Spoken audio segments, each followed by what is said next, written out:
Welcome to big debate. నమస్తే చంద్రబాబు గారు. నమస్కారం అండి. ఎలా ఉన్నారు? ఎండల్లో పడి అల్పేరుగా పోరాటం చేస్తున్నారు. యుద్ధంలో ఉన్నాం.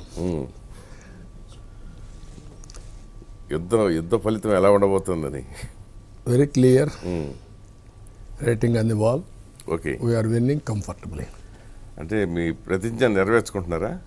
ముఖ్యమంత్రి కానీ అసెంబ్లీలో అడుగు పెడతాను అని 100% అంతేనా? డౌటే లేదు. ఏంటి మీకు అంత కాన్ఫిడెన్స్ రావడానికి ఏంటి కారణం? అంటే నేను 45 ఏళ్ళు రాజకీయాల్లో ఉన్నా. At the helm of affairs 42 years చూశాను. చాలామంది ముఖ్యమంత్రులు చూశాను, చాలా రాజకీయ పార్టీలు చూశాను. ఇంత రాష్ట్రాన్ని సర్వనాశనం చేసిన వ్యక్తిని నా జీవితంలో ఎప్పుడు చూడలేదు, ఊహించలేదు. నేను అడుగుతున్న మీలాంటి వాళ్ళు కూడా జర్నలిజంలో ఉన్నారు. ఎప్పుడన్నా ఇమాజిన్ చేశారు ఇవన్నీ జరుగుతాయని? ఎట్లా ఇమాజిన్ చేయగలం మనం? ఇప్పుడు అసలు జగన్మోహన్ రెడ్డి లాంటి వాడు ముఖ్యమంత్రి అవ్వడమే నాకు ఒక వింత, నా దృష్టిలో. అది వేరే విషయం. సో జనం కోరుకున్నారో అయ్యాడు, అది వేరే, అది రియాలిటీ. కోరుకోలేదు. ఇక్కడ ఏమైందంటే నేనేమంటున్నానంటే, ఒక ఫిలాసఫీని అతని పర్సనాలిటీతో అడాప్ట్ చేశాడు. ఆ ఫిలాసఫీ నార్సిజం. వీళ్ళు ఏంటంటే అబద్ధాలు చెప్తానే ఉంటారు, దాన్ని నిజంగా నమ్మిస్తారు. అదే విష ప్రచారం చేసి నమ్మించడం అనేది. అంటే అతను మీరు చూస్తే హిస్టరీ, భారతదేశంలో ఏ రాజకీయ పార్టీనా ఒక మీడియా పెట్టిన సందర్భాలు లేవు. తెలుగుదేశం 42 ఏళ్ళు అసలు ఆలోచన ఎవరికి రాలా, అసలు ఎవ్వడికి రాలా. ఏదో ఇండిపెండెన్స్ టైంలో కాంగ్రెస్ పార్టీ పెట్టింది, కానీ అది వాళ్ళు పెట్టిన పార్టీలు కూడా పర్పస్ వేరే. అసలు ఆ పర్పస్ వాళ్ళ ఐడియాలజీని ప్రమోట్ చేయడానికి, అంతే ఇతనుగా ఇది కాదు. అవును, ఫేక్ న్యూస్ని ప్రమోట్ చేయడానికే పేపర్ పెట్టాడు. ఎవరు వస్తే వాళ్ళ మీద దాడి చేయడం, వాడు చెప్పింది నిజం అని చెప్పి నమ్మించే పరిస్థితికి రావడం, మోసం చేయడం. ఈ ఫిలాసఫీ మనం చూస్తే ఎప్పుడో చరిత్రలో చదువుకున్నప్పుడు హిట్లర్ మరీ చేశాడని, అదే మరి బిల్ లాడెన్ చేశాడని, అదే మరిగా తాలిబాన్స్ చేశారు, నార్త్ కొరియాలో కిమ్ చేశాడు. సో వాళ్ళు సరసన చేశారా జగన్మోహన్ రెడ్డిని? నేను వాళ్ళ ఆ ఐడియాలజీ మీరు చూస్తే ఏం మిగిలింది ఆంధ్రప్రదేశ్ రాష్ట్రంలో? ఏం తక్కువ ఉంది తెలుగు వారికి? అడుగుతాను, నేను ఒక పాట అడుగుతున్నా. ఇదే తెలుగు జాతి నేను 25 ఏళ్లకు మునుపు సీఎం అయినప్పుడు సిస్టమేటిక్గా నాలెడ్జ్ ఎకానమీకి డ్రైవ్ చేయాలని ట్రై చేశాం. Today Hyderabad is the proof of concept. IT professionals all over the world proof of concept. అవన్నీ అన్డిస్ప్యూటెడ్ ఫ్యాక్ట్స్. అది కూడా కాదు, అలాంటి తెలుగు జాతి అక్కడ మోసపోయి ఈరోజు ఈ విధంగా సఫర్ అవుతున్నారంటే మనం ఏమనుకోవాలి? సఫర్ అవుతున్నామని గుర్తించారా వాళ్ళు జనం మీ దృష్టిలో? గుర్తించలేదంటే రెండే మార్గాలు. అక్కడ ఉండే యంగ్స్టర్స్ అంతా అక్కడ బతకలేక బయట వెళ్ళిపోవాలి. ఎవరైనా మొబిలిటీ ఉండడం వెళ్ళిపోవాలి. ఎవరు మొబిలిటీ లేని వాళ్ళు బానిసలుగా అక్కడ బతకాలి. ఏదైనా బట్టల మీద ఆధారపడి, బట్టల మీద కూడా తర్వాత బట్టలు కూడా ఉండవేమో, బట్టలు ఉండే ఆదాయం ఉండాలి కదా. నేనేమంటానంటే, ఒక్కసారి మీరు అనలైజ్ చేస్తే అబద్ధాలతో అసత్యాలతో అనునిత్యం చేస్తూ ఎవడైనా కానీ అడ్డం పడితే వాడిని వేధించి వాళ్ళు కూడా వాడైనా తెలిపోతాడు ఆత్మహత్య చేసుకొని. కరెక్టే మీరు చెప్పింది, నేను ఒప్పుకుంటా. కానీ యుద్ధ రంగంలో శత్రువు మొత్తం అతని గురించి పూర్తి అవగాహన ఏర్పరచుకోవటం కూడా అవసరం కదా. సో మీరు 2019కి ముందు జగన్ విషయంలో అట్లాంటి అవగాహన ఏర్పరచుకోలేకపోవటం వల్లే కదా మీకు ఈ ఒక రకంగా దుస్థితి అనాలి. ఎందుకంటే మీరు జీవితంలో ఏదైతే ఎదుర్కోకూడదు అనుకున్నారో ఆ సంఘటన మీకు ఎదురయ్యింది, జైలుకి వెళ్ళాల్సి వచ్చింది. జీవితంలో కొంతమంది ఊహకందనట్టు ఉంటాయి చాలామందికి. భారతదేశ చరిత్రలో ఏ రాజకీయ నాయకుడు ఊహించాడా ఇలాంటి వ్యక్తి ఒకడు పుడతాడు, ఇలాంటి ఒక వ్యక్తి వస్తాడు? అయితే మనం కూడా ఏమారాం. మేము సరే జర్నలిజం ఉండే మీరు చెప్పండి, ఎందుకు వాళ్ళ తండ్రి తను బెంగళూరు పంపించేశాడు? నేను అనేది అదే, అతనికి తెలుసు కదా ఇప్పుడు మీరు అతనికి ఆలోచించాలి తెలుసు కదా. కానీ మనం అండర్ ఎస్టిమేట్ చేసామన్నాం. నేను అనేది అది మీరు అంచనా వేయకపోవటం కూడా ఒక రకంగా వైఫల్యమే కదా. వైకల్యమే. నేనేమంటానంటే మనం ఊహించలేదు. ఇప్పుడు ముఖ్యమంత్రిగా ఉన్నప్పుడు రాజశేఖర్ రెడ్డి ఇతన్ని ఇక్కడ ఉండమాకు, నువ్వు బెంగళూరుకే పరిమితం అని అన్నాడు అనే సంగతి క్లియర్. అది కూడా ఎవరు నా షోలో రోషే గారు చెప్పారు, చనిపోయిన ఆయన. సో దట్ ఈజ్ అక్కడ అయిపోయింది కదా. అయితే అమ్మో ఇంత ప్రమాదకరమైన అంటే తండ్రే భరించలేడు అంటే మనం అనుకున్నాం వాడి తండ్రికి వాళ్ళకేదో ఉందనుకున్నాం కానీ ఇంత ప్రమాదం అని ఊహించలే కదా. సరే ఇప్పుడు మీరు చెప్పే దాని ప్రకారం ఏంటంటే అది ఆంధ్రప్రదేశ్ సర్వనాశనం అయింది అనేది. సర్వనాశనం చేశాడు, అదే చేశారు. ఇప్పుడు మీరు ముఖ్యమంత్రి అయినంత మాత్రాన అది బాగుపడుతుందా? బాగుపడే పరిస్థితిని మీరు ధైర్యము భరోసా ఇవ్వగలరా ప్రజలకి? ఆంధ్రప్రదేశ్ రాష్ట్రానికి అన్ని వనరులు ఉన్నాయి. ఒక హ్యూమన్ రిసోర్స్ తీసుకుంటే best human resources, very very enterprising. నదులు, water, sea coast, fertile lands అన్నీ ఉన్నాయి కానీ ఇక్కడ ఈ సమస్య వచ్చింది. అందుకే మేమందరం కూడా అటు పవన్ కళ్యాణ్ కానీ జనసేన, బీజేపీ ముగ్గురం కలిసామంటే ఆ రాష్ట్రాన్ని రివైవ్ చేయాలి, రీబిల్డ్ చేయాలి అనే ధ్యేయంతో చేశాం. We are confident will do it. అంటే మీకు ఇప్పుడు మీరు పార్టిసిపేట్ చేసింది అనకాపల్లి. సో ఆ 2 మీటింగుల్లో మోదీ ఏమన్నా అంటే మోదీ గ్యారంటీ, బాబు నాయకత్వం, మన పవన్ కళ్యాణ్ది ఉత్సాహం ఏదో. సో ఈ మూడిటి కాంబినేషన్ తోటి మేము చేస్తామన్నారు. అంటే ఆయన నుంచి మీకు ఏమైనా ఎష్యూరెన్స్ ఉందా ఇప్పుడు మోదీ నుంచి? నేను ఏమంటానంటే అంటే మీకంటే వ్యక్తిగతంగా కాదు నేను అడిగేది, స్టేట్కి. ఆయన వ్యక్తిగతంగా కాదు, స్టేట్కి కూడా. ఈరోజు నిన్న మొన్న మీడియాలో కమిట్ అయినప్పుడు ఆయన చాలా స్పష్టంగా చెప్పింది, మోడీ గారు కానీ అమిత్ షా గారు కానీ, ఈ రాష్ట్రంలో కరప్షన్ విపరీతంగా పెరిగిపోయింది, దాదాగిరి పెరిగిపోయింది, రాష్ట్రం నష్టపోయింది, పోలవరం, అమరావతి, పరిశ్రమలు ఇవన్నీ కూడా సర్వనాశనం చేశారు. మేము పూర్తిగా సహకరిస్తాం. డబల్ ఇంజిన్ సర్కార్, కేంద్రం రాష్ట్రం కలిసి పనిచేసి రివైవ్ చేస్తామని చాలా స్పష్టంగా హామీ ఇచ్చారు. దీంట్లో నేను ఏంటంటే, మీరు హైదరాబాద్లో నేను 9 ఏళ్ళు సీఎంగా ఉన్నప్పుడు వాజ్పేయి గారు సహకరించారు నాకు. అవును, సహకరిస్తే మనం చేసుకోగలిగాం. అన్ని రాష్ట్రాల కంటే ఆ రోజు ఆంధ్రప్రదేశ్ రాష్ట్రం చేసింది పెద్దగా లేదు, ఉమ్మడి ఆంధ్రప్రదేశ్కి ఆయన చేసింది పెద్దగా లేదు, కానీ పాలసీల్లో మనకు సహకరించారు. అదే ఇంపార్టెంట్ కదా, ఫెసిలిటేట్ చేశారు, అందువల్ల అయింది. ఇప్పుడు నరేంద్ర మోడీ గారు కూడా పాలసీల్లో సహకరించడానికి ఎక్కడా అడ్డంకులు లేవు. ఇద్దరు ఐడియాలజీ ఒకటే, wealth creation, development and welfare, empowerment. అవి ఉన్నప్పుడు ఇంకా బెటర్గా చేసేందుకు అవకాశాలు ఉన్నాయి.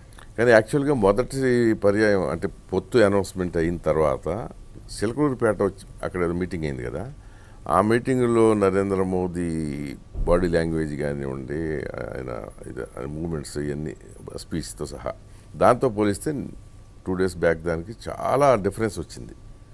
అంటే మీతో కూడా చాలా జోవియల్గానే ఉన్నట్టు అనిపించింది. మరి మీరు ఏం మాట్లాడుతున్నారో మాకు తెలియదు, ఇప్పుడు నేను చెప్తే అంటాం.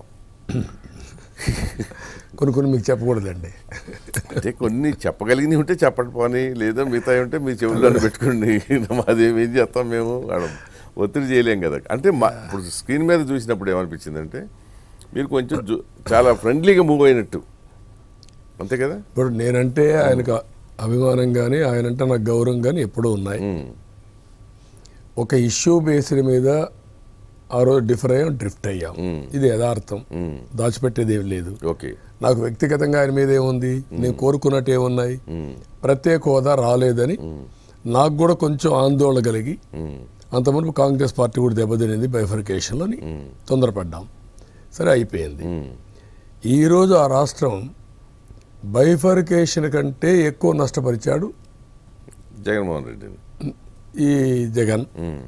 ఇప్పుడు మాకు ఫస్ట్ ప్రయారిటీ ఆ రాష్ట్రాన్ని రివైవ్ చేయాలి, రీబిల్డ్ చేయాలి. ముగ్గురం కలవడం కూడా ఆ ద్వయంతో కలిసాం. డెఫినెట్గా చేస్తాం. వాళ్ళ సహకారం ఉంటుంది, విల్ మూవ్ ఫార్వర్డ్.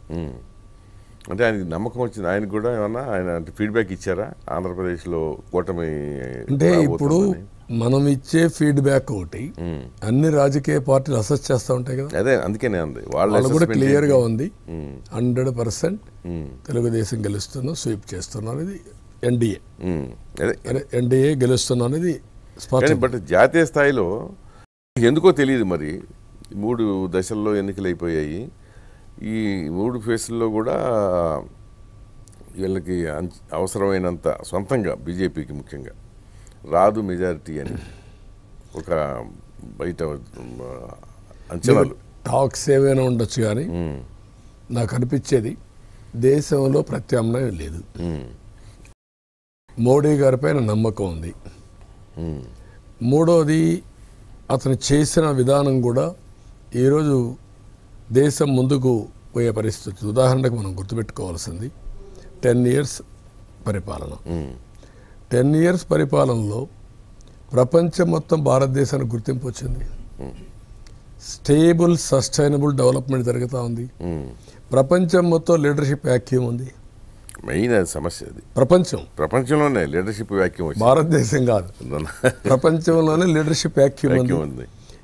ఆ సమయంలో ఈయన ఒక లీడర్గా ఎమర్జ్ అయ్యి ఇండియా ప్రమోట్ చేశాడు. అదే కలిసి వచ్చింది. అది ప్రమోట్ కూడా చేయాలి కదా. మీరు ఒకటి గుర్తుపెట్టుకోవాలి, నా జీవితంలో నేను చాలాసార్లు నేషనల్ పాలిటిక్స్లో ఉన్నప్పుడు కానీ, నేను ఇక్కడ సీఎంగా ఉన్నప్పుడు కానీ, నేను చాలామంది ప్రధానమంత్రులకి ప్రెసిడెంట్స్కి చెప్పేవాడిని, మీరు ప్రపంచం మొత్తం నెట్వర్క్ చేయండి, దానివల్ల ట్రెమండస్ గుడ్ విల్ వస్తుంది కంట్రీ. కానీ నేను అదేంటి స్టేట్ చీఫ్ మినిస్టర్గా నేను పోయి నెట్వర్క్ చేస్తున్నా, వాళ్ళు రెస్పాండ్ అవుతున్నారు, మీరు చేసేట్టుంటుందని చెప్పేవాడిని. సరే అప్పుడు అనేవాళ్ళు ఇవన్నీ మన వల్ల అవుతాయా ఎందుకు వద్దే అంటే అందరూ కూడా ట్రెడిషనల్గా వెళ్ళారు. రెండోది ఎక్కడో మనకు ఇండియన్స్కి ఇన్ఫీరియారిటీ కాంప్లెక్స్ ఒకటి ఉండేది, మనం తక్కువ అని. అది biggest advantage Narendra Modi fulfil చేశాడు. మేము తక్కువ కాదు, మేము బెటర్ దెన్ ఎనీబడి అనేది ప్రూవ్ చేశాడు. ఓకే. సో ఇప్పుడు మీరు ఏదన్నా అట్లాంటి పరిస్థితి వస్తే, అంటే భాగస్వామ్య పక్షాలతో కూడిన గవర్నమెంట్ అనివార్యం అయితే, అంటే ఎట్లాగో ఎన్డీఏ వాళ్ళని చేర్చుకోవచ్చు, అది వేరు, బట్ మద్దతు కూడా అనివార్యం అయితే మీరు కేంద్రంలో ఏమైనా కీలక పాత్ర పోషించే అవకాశం ఉందా పాత రోజులలాగా? అంటే పాత రోజులు 42 సీట్లు, ఆ రోజు అవసరం కొద్దీ. అప్పుడు కూడా మేము ఎప్పుడు కూడా అధికారం కావాలని ఎప్పుడు కోరుకోలేదు. యునైటెడ్ ఫ్రంట్ ఉంది, ఎన్డీఏ ఉంది. ఎన్డీఏ అధికారం, ఎన్డీఏ కంటే ముందు నేషనల్ ఫ్రంట్ ఉంది, ఎన్ఎఫ్ ఉంది. ఎన్టీఆర్ రామారావు గారు అధికారం కోసం ఆలోచించాల, అన్ని రాజకీయ పార్టీలు పోగొట్టుకొని త్యాగం చేశాడు. రెండోది యూఎఫ్లో వాళ్ళందరూ ఒత్తిడి తీసుకొచ్చారు, లేదు నా రాష్ట్రం ముఖ్యం. ఎన్డీఏలో మంత్రులుగా చేరలేదు మేము, అధికారంలో చేరమంటే అధికారం ఇస్తామంటే అవసరం లేదు, మా రాష్ట్రం ముఖ్యం, ఈ తెలుగు కమ్యూనిటీ ముఖ్యం అని చేసిన పార్టీ తెలుగుదేశం పార్టీ. 2014లో కూడా నేను ఎప్పుడు పదవులు అడగలేదు, వారిద్దరు మినిస్టర్స్ అంటే ఓకే అన్నా, పోర్ట్ఫోలియో అడగలేదు. అది కాదు ప్రియారిటీ మాకు, రాష్ట్ర అభివృద్ధి, తెలుగు కమ్యూనిటీని ఎంపవర్ చేయడం. కాబట్టి మీకు ఊహాజనితమైనటువంటి మనం ఏదో మంత్రులు చేరిపోవాలి, నేషనల్ లెవెల్ చట్టం చెప్పాలి. మీకు మీ ప్రాధాన్యత పెరిగింది అనుకోండి, నా ప్రాధాన్యత పెరగడం వల్ల మీకు వచ్చే కిరీటాలు కొత్తగా ఉండవు, అవన్నీ మీరు చూసినాయే. నేను అనేది ఏంటంటే అది రాష్ట్రానికి ఉపయోగపడే అవకాశం ఉంటుంది కదా. నేనేమంటున్నానంటే ఇప్పుడు జగన్మోహన్ రెడ్డి ఉన్నాడు, ఎగ్జాంపుల్ చెప్తా, నాకు పాతికే గెలిపించేసేయండి, మోదీకి మెజార్టీ రాకపోతే ఈ పాతికి తీసుకెళ్ళి ఆయన మెడలోంచి నడువుంచి నేను స్టేటస్ పట్టుకొస్తానంటాడు. నడువుంచి చేయడు, ఆయన కాళ్ళు పట్టుకొని మళ్ళా కేసులు మాఫీ చేసుకుంటాడు. రాష్ట్రం కోసరం కాదు ఇవన్నీ, ఈ డ్రామాలు అవసరం లేదు, నేను డ్రామాలు చేయను, నాకు తెలియదు. అతను అందితే జుట్టు, అందకపోతే కాళ్ళు, అతని నేచర్ అది. అది రాజకీయాల్లో కరెక్ట్గా, అందుకని నేను చెప్పింది నార్సిజం అని. ఆ సిద్ధాంతంలో ఇవన్నీ క్యారెక్టర్స్. మొన్నేమన్నాడు, నా ఇంటికి కూడా బేకలేరు అన్నాడు. ఇప్పుడేమంటున్నాడు, నన్ను బీకేస్తున్నారంట. ఏమంటారు దానికి? అంటే అప్పటికి ఇప్పటికి అంత వ్యత్యాసం వచ్చిందంటే పంచాయతీ ఎలక్షన్ మారిగా మున్సిపల్ ఎలక్షన్ మారిగా మొత్తం నువ్వే వేసుకోవాలనుకున్నావు. అదే మీతో పాటు మమ్మల్ని కూడా తోడేళ్ళని చేసేసారు. మిమ్మల్ని చేశారు పాప మా ఎలక్షన్ కమిషనర్ని వాడు హైదరాబాద్ వరకే ఆయన పాపం నాకు సెక్యూరిటీ ఇవ్వాలని ఢిల్లీ పోయి సెక్యూరిటీ తీసుకున్న పని ఎలక్షన్స్ కండక్ట్ చేసి ఎలక్షన్ కమిషనర్కి ఇబ్బంది పెట్టి అప్పట్లో రమేష్ కుమార్ అలాంటి చేస్తే ఇప్పుడు ఏమంటున్నాడు మీనా కూడా మరీ పనిచేయాలనుకుంటున్నాడు, సెంట్రల్ ఎలక్షన్ కమిషన్ కూడా మరీ పనిచేయాలనుకుంటున్నాడు. అంటే మనిషి యొక్క బిహేవియర్ ఇవన్నీ. ఓకే అది చేస్తాడు. అంటే ఇప్పుడు ఒక్కొక్కళ్ళు ఒక్కొక్క మోడల్ అనుకోండి, మీరు ఒక మోడల్లో ఎంచుకున్నారు, ఆయన మోడల్ అది. ఆ మోడల్ మీద ఆయనకి అపారమైన నమ్మకం ఉంది. ఇప్పుడు ఆయన ఏమంటాడంటే నేను కనిపించని కంటికి కనిపించని అభివృద్ధి చాలా చేశాను అంటాడు. అంటే దేవతా వస్త్రం లాగా మనం భావించవచ్చు, అది వేరే విషయం. అభివృద్ధి చేశానని అంటున్నాడు అతను. అందుకే జరిగింది సంక్షేమం అనేది అసలు అంతు పొంతు లేనంత సంక్షేమం చేశాను అన్నాడు. సో ఇంక నన్ను ఎందుకు ఓడిస్తారో అసలు నేను అసలు గెలిచినట్టే, నాకు 120, 110, 130 ఏదో మొత్తానికి ఇప్పుడు ఆ లెక్క ఏదో చెప్పుకుంటూ ఉంటారు పూటకు ఒక లెక్క. అందుకే కదా మొన్న కూడా మీకు ఎక్కడన్నా డౌట్ ఉందా లేదా అసలు? నాకు 0.0001% కూడా డౌట్ లేదు ఏది అతను మళ్ళీ వస్తాడని, వచ్చే సమస్య లేదు దాంట్లో. అంటే మనం ఎప్పుడు మన పెద్దవాళ్ళు అంటారు కదా కీడించి మేలించాలని. అంటే జాగ్రత్తలు తీసుకోవాలి, ప్రజలు కూడా అర్థం చేసుకోవాలి. ఈరోజు ఏమైంది, ప్రజానీకం ఫ్రస్ట్రేషన్లో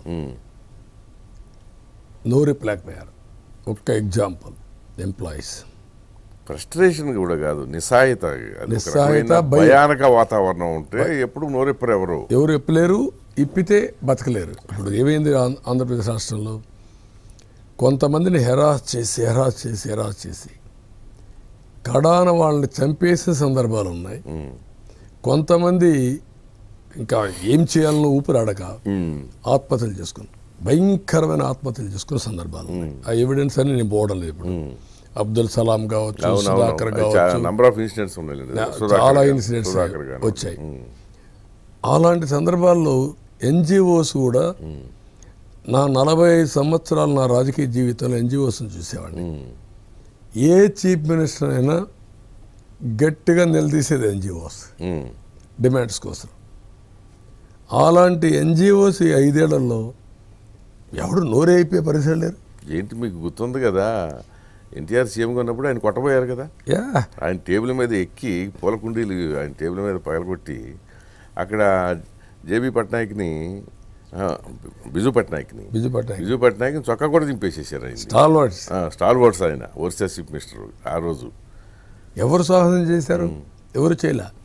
అలాంటిది ఇతను మొత్తం యాక్చువల్గా ఎన్జిఓ లీడర్కి భయపడేవాళ్ళు, గవర్నమెంట్లు భయపడేవి అందరం.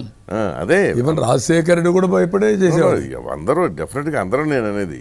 ఈవెన్ ఫస్ట్ టైం ఇప్పుడు వాళ్ళు భయపడుతున్నారు. నెక్స్ట్ టైం వస్తే రివర్స్ పిఆర్సీ వేస్తాడు, జీతాలు తగ్గించడానికి పిఆర్సీ వేస్తాడు. ఇది నేను న్యాయం చేస్తానంటాడు. మనం నమ్మాలి, వాళ్ళు నమ్మాలి, లేకపోతే ప్రాణం ఉండదు. మరి జైళ్ళు ఉన్నాయి కదా, జైలు కాదు సూర్యనారాయణ ఎవరినో పెట్టినట్టున్నారు కదా, జైల్లో పెట్టాడు. వాడు పాపం ఢిల్లీకి పారిపోయాడు, మళ్ళా వచ్చాడు, బెయిల్ తీసుకున్నాడు. అఫ్కోర్స్ అతను కూడా ఒకప్పుడు అతనికి హార్డ్కోర్ ఫ్యానే కదా, అంటే 19 ముందు.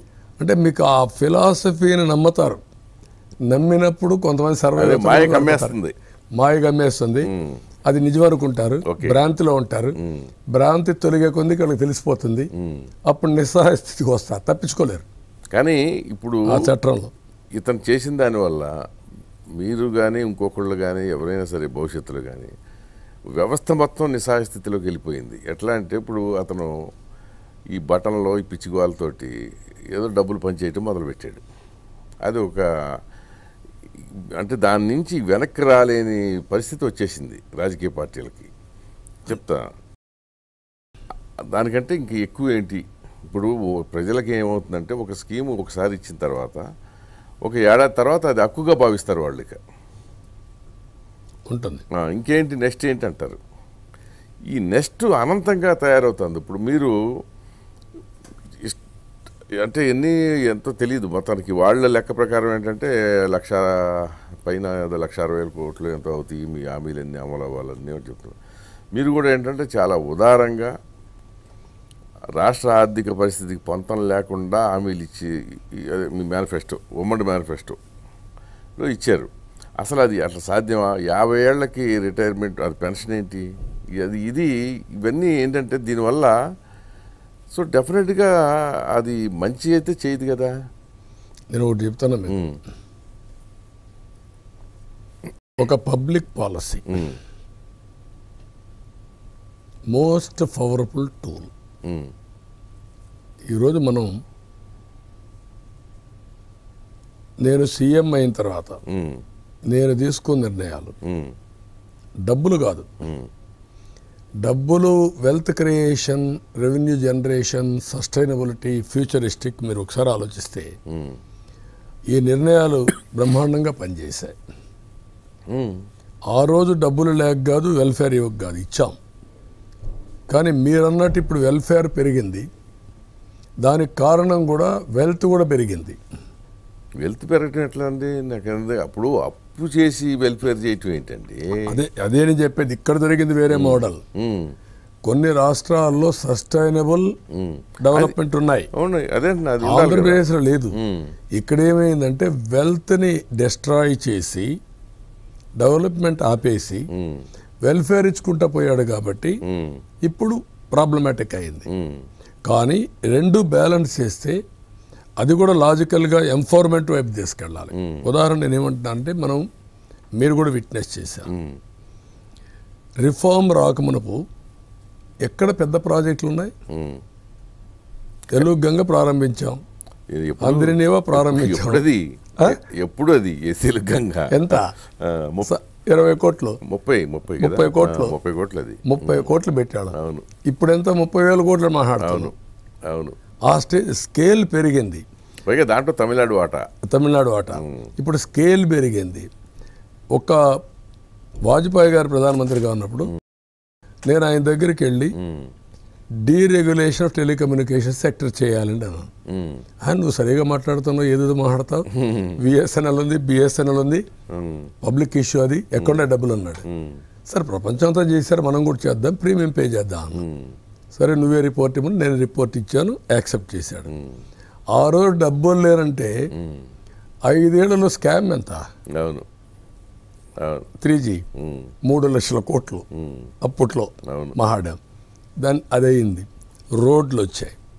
రోడ్లు సరే అన్నాను, సార్ ఈ రోడ్లు వేయాలి, ఏం చిన్న దేశం సార్, బుడ్డ దేశం మలేషియా. ఆ దేశంలో ఏంటి 8 లేన్ ఉంది, పోతే ఎంత బాగుందంటే అంత ఆనందంగా ఉంది అన్నా. నీకు కొత్త కొత్త ఆలోచనలు వస్తాయన్నాడు. చాలా చనువుగా ఉన్నాడు. లేదు సార్ చేయాలన్నా. ఎడ్ చేద్దామన్నాడు. ఒకవేళ మీరు చేయాలంటే నాకు ఒక చిన్న పని చేయండి, ఇచ్చాపురం తడ నాకు ఇచ్చేయండి, నేను డెవలప్ చేసి మీకు ఇచ్చేస్తాను, మళ్ళీ చెడ్డ పేరు వస్తుంది అన్నాడు. అప్పుడు రమ్మన్నాడు, అందరినీ కూర్చున్నాం. మలేషియా నుంచి స్వామివేలని పిలిపించా. అప్పుడు వచ్చాడు ఆయన. వచ్చి ఫస్ట్ మీటింగ్లో కూర్చొని ఆ రోడ్డు కన్సీవ్ చేసాం, ఆ కంపెనీకి ఇచ్చాం. Proof of concept Tada Chennai to Nellore. ఇప్పుడు కూడా హిస్టరీ క్వాడ్రాంగిల్ కింద ఇచ్చారు కదా, అది స్టార్ట్ అయ్యింది. అక్కడి నుంచి గోల్డెన్ క్వాడ్రిలేటరల్ రోడ్ మొత్తం అయిపోయింది. ఇప్పుడు డబ్బులు సమస్య ఉందా? రికవరీ అయ్యేదే కదా users payment. That is the policy strength. Hyderabad airport అంటే అన్నాడు, హైదరాబాద్ ఎయిర్పోర్ట్ అంటే వాట్ ఐఎమ్ సేయింగ్ నౌ, మారిన పరిస్థితులకు దృష్ట్యా మనం కూడా మారవలసిన అవసరం ఉంది. That is the some and substance అది దీంట్లో. కానీ మోడల్ని క్రియేట్ చేసేప్పుడు జాగ్రత్తగా చేయాలి, సస్టైనబుల్ లేకుండా చేయలేము. అదే సమయంలో ప్రజల్ని ఎంపవర్మెంట్ కూడా చేయకపోతే మన వల్ల కంటిన్యూ చేయడానికి కూడా ఇష్టపడరు. నేను ఈ రెండు బ్యాలెన్స్ చెప్తా మీకు. బ్యాలెన్స్ చేయటం అనేది చాలా అవసరం, అది between development and welfare. But welfare అంటే దానికి ఒక అసలు డెఫినేషన్ ఉండాలి కదా. నేను అడిగేదండి, మీకు 47 సంవత్సరాల వరకు ఒక ఉద్యోగానికి దరఖాస్తు చేసుకోవడానికి ఏమో ఏజ్ లిమిట్ పెట్టారు, 47. ఇప్పుడు అసలు అదే గాలితనం. 47 ఏళ్ళ వరకు, 47వ సంవత్సరంలో వాడికి ఉద్యోగం వస్తే వాడు మెంటల్గా వాడు ఏ కండిషన్లో ఉంటాడో ఊహించాలి కదా ఫస్ట్. 2, వాడు 60 ఏళ్ళకి రిటైర్మెంట్, అంటే 13 ఏళ్ళు పనిచేసి రిటైర్ అయిపోవాలి. మీరు ఇప్పుడు చెప్పిన దాని ప్రకారం 47 అది మీరే కాదు, అతను కూడా ఇంతకుముందు చెప్పాడు 50 ఏళ్ళ పెన్షన్ అని. అది కూడా కాదు, 45కి ఇచ్చాయి. అదే 45 అన్నాడు. అసలు 47 ఏళ్ళకి ఏజ్ లిమిట్ ఉండి 50 ఏళ్ళకి పెన్షన్ అంటే ఇవాళ 50 ఏళ్ళ వాళ్ళని ఎవరైనా సరే ముసలాడని అసలు ఇప్పుడు అంటే ఇప్పుడు జగన్మోహన్ రెడ్డి ముసలాడా? జగన్మోహన్ రెడ్డి రేపు ఉద్యోగం పోతే పెన్షన్ ఇస్తారా? అంటే అఫ్కోర్స్ ఈజ్ నాట్ బీసీ, అది వేరే విషయం. నేను ఏమంటున్నానంటే ఇక్కడ ఇష్యూ ఏంటంటే చేనేత కార్మికులు ఉన్నారు, గీత కార్మికులు ఉన్నారు, మత్స్యకారులు ఉన్నారు. 50 ఏళ్ళలోనే కొన్ని హెల్త్ ప్రాబ్లమ్స్ వాళ్ళకి మీరు అది చెప్పండి. ఎస్, అలాంటి కొన్ని సమస్యలు ఉన్నాయి. హెల్త్ వికలాంగులు కానివ్వండి, కొన్ని హ్యూమన్ యాంగిల్లో చాలా ఉన్నాయి. చాలా చేసుకోవచ్చు. అది వాళ్ళకి ఎంతకాలం అంత ఇవ్వండి. రెండోది సోషియో ఎకనామిక్ పొలిటికల్ రీజన్స్ వల్ల కొంతమంది జీవితాంతం వెనకబడిపోయారు. ఇప్పుడు వెల్త్ వచ్చింది, రిఫార్మ్స్ వచ్చాయి. మీరు చూస్తే కొంతమంది అడ్వాంటేజ్ తీసుకున్నాడు, స్కై ఈజ్ ది లిమిట్. తీసుకోలేని వాడు అక్కడే ఉన్నాడు. అది ఎవరిలో ఎక్కువ ఉన్నారు? ఎస్సీస్లో ఉన్నారు, ఎస్టీస్లో ఉన్నారు, బీసీస్లో ఉన్నారు, కొంతమంది అగ్రవర్ణాల్లో కూడా కొన్ని కమ్యూనిటీస్లో ఉన్నారు, అన్ని కమ్యూనిటీలో ఉన్నారు. ఇష్యూ ఈజ్ వాళ్ళని ఎట్లా చేయాలి. అది చేయలేదనుకోండి ఈ ఆర్థిక ఆర్ట్ బర్నింగ్ ఎప్పుడు శాశ్వతంగా ఉంటుంది. దానికే నేనేమన్నానంటే P4 పాలసీ అంటున్నాను, పబ్లిక్ ప్రైవేట్ పీపుల్స్ పార్ట్నర్షిప్. మనం ఇచ్చే డబ్బులంతా కూడా మీరు లాజికల్గా తీసుకెళ్ళి వాళ్ళ ఆదాయం పెంచే మార్గం చేయగలిగితే మరి అదే కదా, అదే దాన్ని ఇంటిగ్రేట్ చేస్తున్నప్పుడు. ఇప్పుడు ఇక్కడ తెలంగాణ విషయం తీసుకుందామండి. యాక్చువల్గా చెప్పాలంటే కేసీఆర్ గవర్నమెంట్లో ఇట్లాగే వెల్ఫేర్ కూడా బాగానే ఉండింది. వెల్ఫేర్తో పాటు జగన్ కంటే భిన్నంగా అతను డెవలప్మెంట్, సరే దాన్ని విమర్శించేవాళ్ళు కొంతమంది ఎప్పుడు ఉంటారండి, అది వేరే విషయం. కాళేశ్వరం కానీ ఇంకోటి కానీ బట్ మొత్తానికైతే దేర్ ఆర్ సర్టన్ కన్స్ట్రక్షన్స్, నిర్మాణాలు ఉన్నాయి, అది కొంత జరిగింది అక్కడ. అయినా సరే తెలంగాణ జిల్లాల్లో అన్ని చోట్ల అతన్ని తుడిచిపెట్టేసి, హైదరాబాద్లో మాత్రం అన్ని సీట్లు అతను గెలిచాడు. సో డిఫరెన్స్ ఏంటి? హైదరాబాద్లో ప్రత్యేకంగా ఇట్లాంటి వెల్ఫేర్ ఏం లేదు. It's a feel good. ఓవరాల్గా ఏంటంటే గవర్నమెంట్ బాగుంది అని వాళ్ళు అనుకున్నారు. అని కూడా అంటే ల్యాండ్ ఆర్డర్ ప్రాబ్లం లేదు, రోడ్లు బాగానే ఉన్నాయి, మీకేమైంది వాడి ఆస్తి వాల్యూ పెరిగింది. హైదరాబాద్ ఎకో సిస్టమ్ ఒక విధంగా చెప్పాలంటే నా తర్వాత వచ్చిన ముఖ్యమంత్రికి అందరికీ నేను ధన్యవాదాలు చెప్పాలి, నమస్కారాలు తెలియజేయాలి. కరెక్టే. కారణం ఒకటే, ఓన్లీ థింగ్ ఏంటంటే అప్పట్లో జగన్మోహన్ రెడ్డి రాలా, అదే ఇది కూడా సంకనాగిపోయేది. నేను ఎందుకే చెప్పి అలాంటి వాడు రాలేదు కాబట్టి సర్వే అయింది. వాళ్ళు చేశారా లేదా వేరే కానీ ఎవరు డిస్ట్రాయ్ చేయలేదు. మనం యువతనే ప్రజావేదిక మారిగా రాజశేఖరుడు హైటెక్ సిటీ కూర్చుంటారు. అదే నేను చెప్తున్నా, అయిపోయాడు. డెఫినెట్గా యూ మస్ట్ బి థ్యాంక్ఫుల్లే. రాజశేఖర రెడ్డి కానీ, కేసీఆర్ కానీ, కిరణ్ కుమార్ రెడ్డి కానీ, కానీ అందరు నలుగురు కూడా అసలు ఆ టైంలో ఉద్యమాలు కనుక వాళ్ళు పెద్ద కెలికింది లేదు, పెద్ద చేసింది కూడా లేదు. బట్ రాజశేఖర రెడ్డి కంటిన్యూ చేశాడు. తర్వాత డెఫినెట్గా కేసీఆర్ కూడా అందరూ 9.5 సంవత్సరాలు అదే టేక్ ఆఫ్ కంటిన్యూ అయిపోతా వచ్చింది హైదరాబాద్. ఇప్పుడు ఆటోమోడ్లోకి వెళ్ళిపోయింది ఆటోమేటిక్గా. దట్ ఈస్ వేరే, అదే కోరుకునేది మన జీవితంలో. ఆ రోజు మీరు అన్నట్టు ఎన్ని అవుతాయా అన్నారు, అన్నీ సాధ్యమైనాయి. ఇప్పుడు మీరు ఆ రోజు కంటే కూడా కొత్తగా 5 మంది ముఖ్యమంత్రులు మారారు. ఆ రోజు నేను చేసిన పనులకి ఇన్నోవేటివ్గా ఏమి యాడ్ చేశారు చెప్పండి ఒకటి. అది నేను డిస్ప్యూట్ చేయట్లా.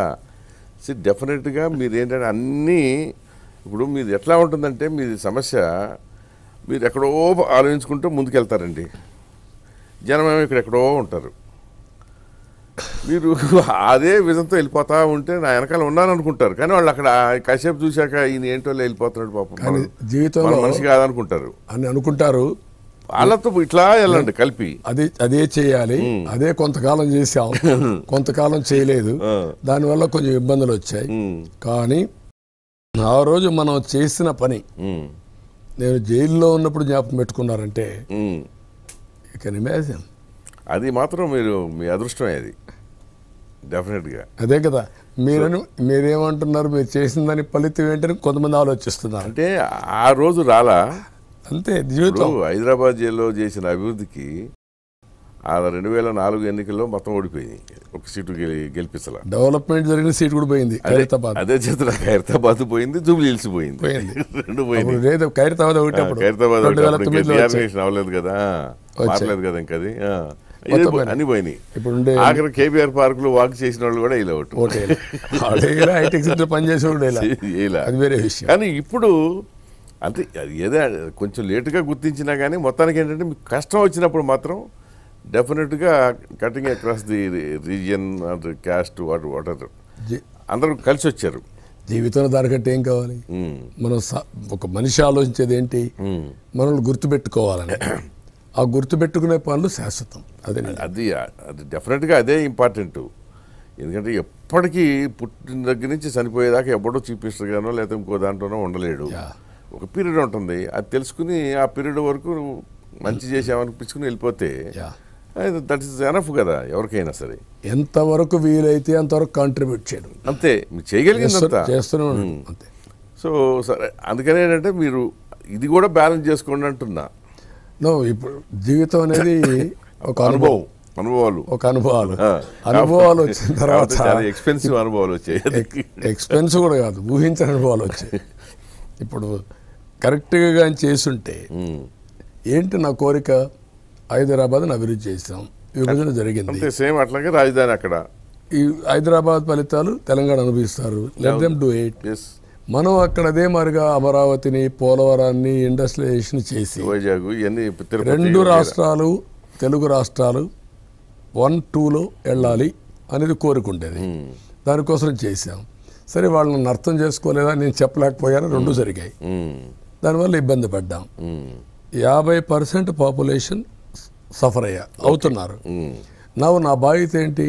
మీరు అడుగుతున్న ఒక మాట, ఇంతవరకు తెలుగు కమ్యూనిటీలో సుదీర్ఘకాలం ఏ లీడర్ని అభిమానించారంటే అది నాకే దక్కుతుంది కదా.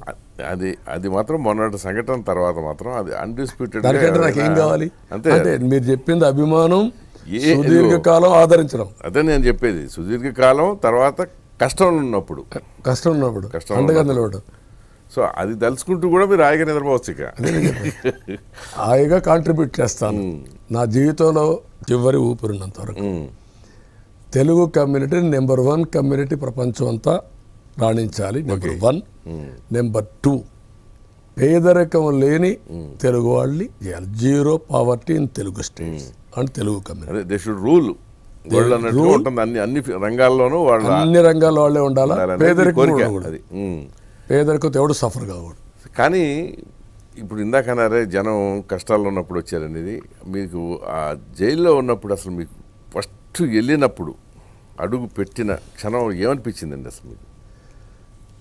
అంటే ఎందుకంటే నాకు తెలిసి మనకున్న వ్యక్తిగత పరిచయం రీత్యా కూడా ఆ ఒక్కటే ఎప్పుడు నాకు అట్లాంటిది జరగకూడదని అతి జాగ్రత్తగా 360 డిగ్రీస్లో చూసుకుంటూ జాగ్రత్తగా బతికారు. 40 ఏళ్ళు 45 ఏళ్ళు ఎలాంటి ప్రలోభాలు. అదే నేనేది అంటే జాగ్రత్తలో మళ్ళీ పక్కన చూసి ఎవరు కూర్చుందన్న పక్కన కూడా చూసి ఒక అమ్మాయి వస్తే కొండ పిలవటం, ఫైల్ చూస్తే మళ్ళా సంతకం కరెక్ట్గా చూసావా లేదా అని చదువుకోవడం, ఇవన్నీ చేసాం. ఎక్కడన్నా కానీ ప్రొసీజర్ తప్పదంటే ఇమీడియట్గా మార్చేసేవాడిని, అన్ని క్యాబినెట్ పోవాలి. This is my nature. అది కాపాడింది. ఒక్కొక్కసారి ఇలాంటి వ్యక్తులు వచ్చినప్పుడు ఊహించిన పరిణామం అది. నేను ఒకటే తిరిగాను, నేరుగా అక్కడికి వచ్చాను నంద్యాలలో. అప్పుడే అతను 10 గంటలకు ఆ ప్రాంతంలో వచ్చాడు. రఘురామరెడ్డి ఇప్పుడు ఆ కేసు గురించి ఎక్కువ మాట్లాడకూడదు అనుకుంటా. కేసు వద్దు నాకు చెప్తాను. వచ్చాడు, నేరుగా వచ్చి మిమ్మల్ని అరెస్ట్ చేస్తాను. దేనికోసం?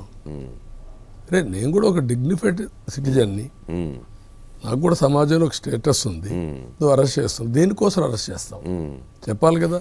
అవును, చెప్పకుండా అరెస్ట్ చేసి ఇది అరెస్ట్ వారెంట్ ఇస్తున్నా, తర్వాత నోటీస్ ఇస్తానంటాడు. ఇచ్చాడు. సో రఘురామరెడ్డి వచ్చి అరెస్ట్ చేస్తున్నా అని చెప్పేశాడు. అరెస్ట్ చేశారు. సరే ఇక్కడంతా మీరు చూశారు. ఒక ప్రజాస్వామ్య దేశంలో ఇవి జరిగిన తర్వాత ఇంకా జైలుకు పోయి సరే రిమాండ్ వచ్చేసింది, వెళ్ళాను. ఇంకా అక్కడి నుంచి సీన్లన్నీ మారిపోయాయి. మంచం లేకుండా చేయాలని, కమ్మోడ్ లేకుండా చేయాలని, సీసీటీవీ కెమెరా పెట్టి చూసి ఆనందపడాలని. మానిటర్ కాదు, ఆనందపడడం. అర్థమైంది. మనం సఫర్ అవుతా ఉంటే చూసి ఆనందపడడం. ఇలాంటి నీచమైన కుట్రలు, డ్రోన్ ఎగరేయడం, ఒకటి రెండు కాదు, ఒక వాళ్ళ యొక్క విషఫుల్ థింకింగ్ అంతా కూడా మానిటర్ చేయడం. ప్రతిరోజు నాకు వచ్చిన ఇన్ఫర్మేషన్ ఏంటి? ఇంటెలిజెన్స్ ఫోన్లు చేయడం, రివ్యూ చేయడం. ఒక రకమైన రాక్షసానందం పొందారంటారు. రాక్షసానందం పొందడమే కాకుండా వాళ్ళు అనుకున్న విషఫుల్ థింకింగ్ నన్ను ఎలిమినేట్ చేయాలంటే చేయలేకపోయారు. అది కూడా అనుకున్నారా? That is what everybody is saying. అక్కడ ఉన్న ఆ సిమ్టమ్స్ కూడా కనపడేది అదే కనపడొస్తుంది. ఓకే. కాబట్టి నేను కూడా మన చేతలు ఏముంది, అంతే కదా, ఏ జరిగితే జరుగుతుంది. కాబట్టి ఆధారపడితే వచ్చేది ఏంటి? కడాన నేను మస్కిటోస్ కూడా లోపల వస్తే అడుక్కోవాల్సిన, డిమాండ్ చేసి దాన్ని కంట్రోల్ చేసి మస్కిటోని అట్టికట్టమని, నీళ్లు చల్లనీళ్లు ఇస్తే వేడి నీళ్ళు ఇమ్మని, కుర్చీ లేకపోతే కుర్చీ ఒకటి ఇమ్మని. అన్నీ అడుక్కోవటమే. ఇక రోజు అడుక్కోవడం కాదు, గట్టిగా ఫైట్ చేయడం. అదే అంటే ఏంటి ఇవన్నీ? అంటే ఏ విధంగా మానిటర్ చేశారు, ఏ విధంగా చేశారు? ప్రతి ఒక్కరు వండుకొని లేదు లేదు మీరు జాగ్రత్తగా ఉండి, నేను జాగ్రత్తగా ఉంటే ఏం చేస్తాను? అంతే కదా. ఒకళ్ళు మీకు తోడు ఎవరు లేరు. అప్పుడంటే జగన్మోహన్ రెడ్డితో పాటు ఒక పెద్ద బ్యాచ్ ఉండేది. ఆ బ్యారక్లో నేను ఒక్కడే ఉంటే ఆడ సెక్యూరిటీ. వాళ్ళు పాపం ఏ మాటకు ఆ మాట, ఎక్కడ నా మీద అలాంటి అంటే మర్యాదగా లేరు, అమర్యాదగా ఎవరు లేరు.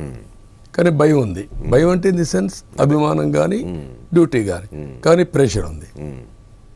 నాకు ట్యాబ్లెట్స్ కూడా ఇవ్వకూడదనే ఆలోచన.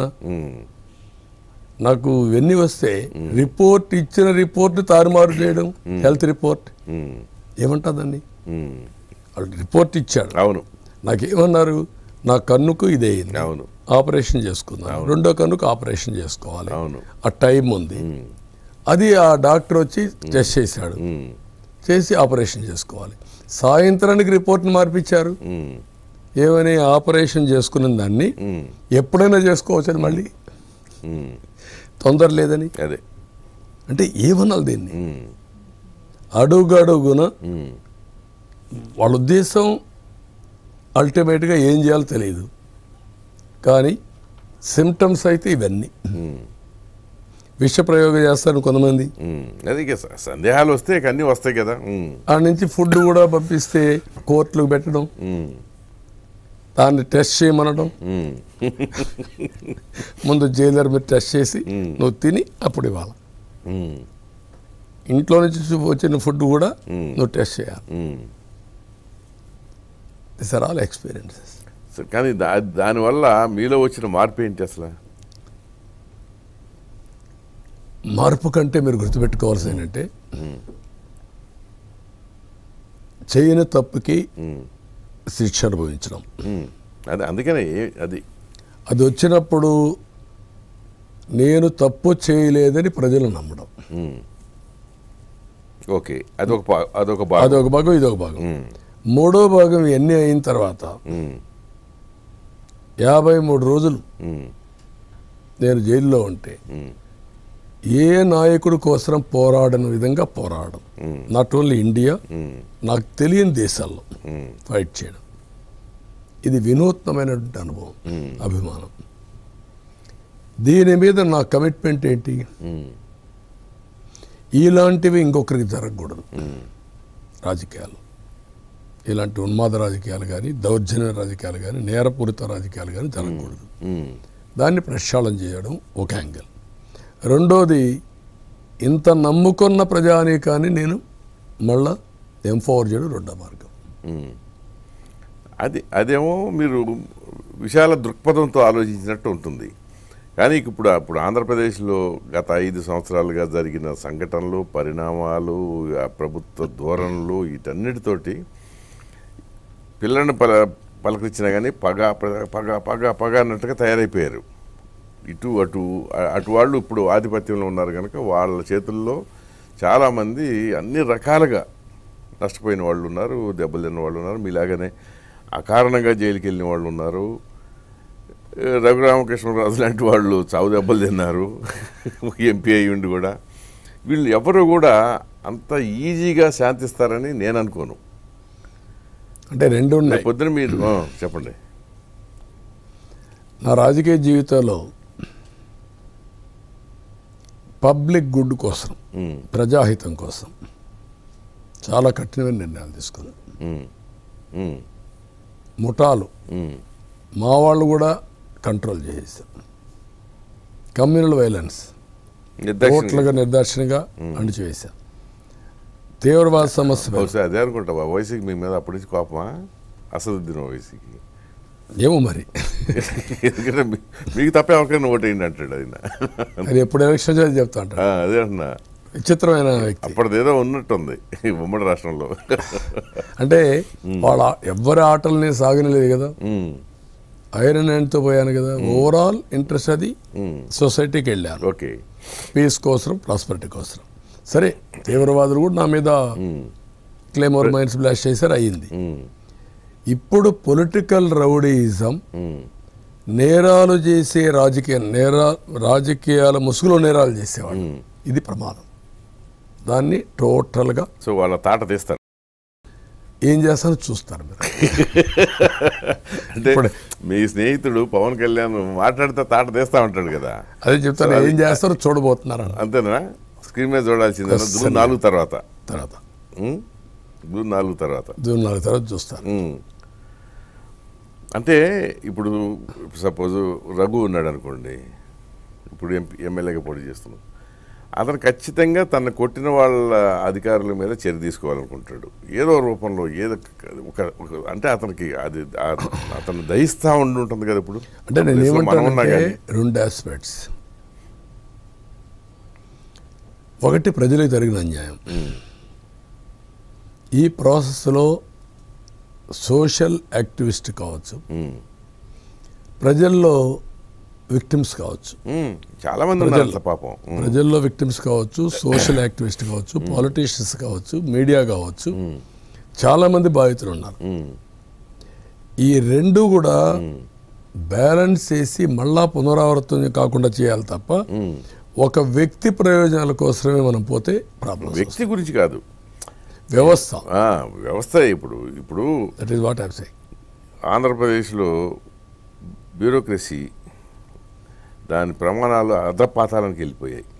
ప్రమాణాలు లేవు అసలు. చెప్తున్నా, ఇప్పుడు నేను 1980 నుంచి, మీరు అంతకంటే 2 సంవత్సరాల ముందు వచ్చారు కదా పాలిటిక్స్లో, అంతే కదా, 78. సో ఏ రోజు కూడా బ్యూరోక్రసీ ఇట్లా లేరు అసలు. వాల్యూస్ ఉండేది, నాలెడ్జ్ ఉండేది, డిగ్నిఫైడ్గా ఉండేవాళ్ళు, వాళ్ళ రెస్పెక్ట్కి ఎక్కడ భంగం కలగకుండా ఉండేవాళ్ళు. ఇప్పుడు ఇవాళ మీ దగ్గర అక్కడ అసలు ఆ వ్యవస్థ అట్లా అంతగా పతనం అయిపోవటం, ఐఏఎస్ ఐపీఎస్. అంటే మీరు గుర్తుపెట్టుకోవాల్సింది ఏంటంటే, ఒక వ్యక్తి యొక్క మైండ్ సెట్ను బట్టి, అతనికి ఉండే మైండ్ సెట్, అది పుట్టుకతో వచ్చింది. అది ఆ అధికారానికి బిడ్ చేసి అధికారం వచ్చిన తర్వాత ప్రతి ఒక్క వ్యక్తిని, మనలాంటి వాడు, ఇప్పుడు నేను నిలబడతారు ఊహించారు ఎవరన్నా? నా నేచర్కి నేను నిలబడుకోగలుగుతాను ఊహించారా? అవును. మీరు చెప్పింది నన్ను జైలుకు పంపించిన కోణమే చూస్తున్నారు. అవును.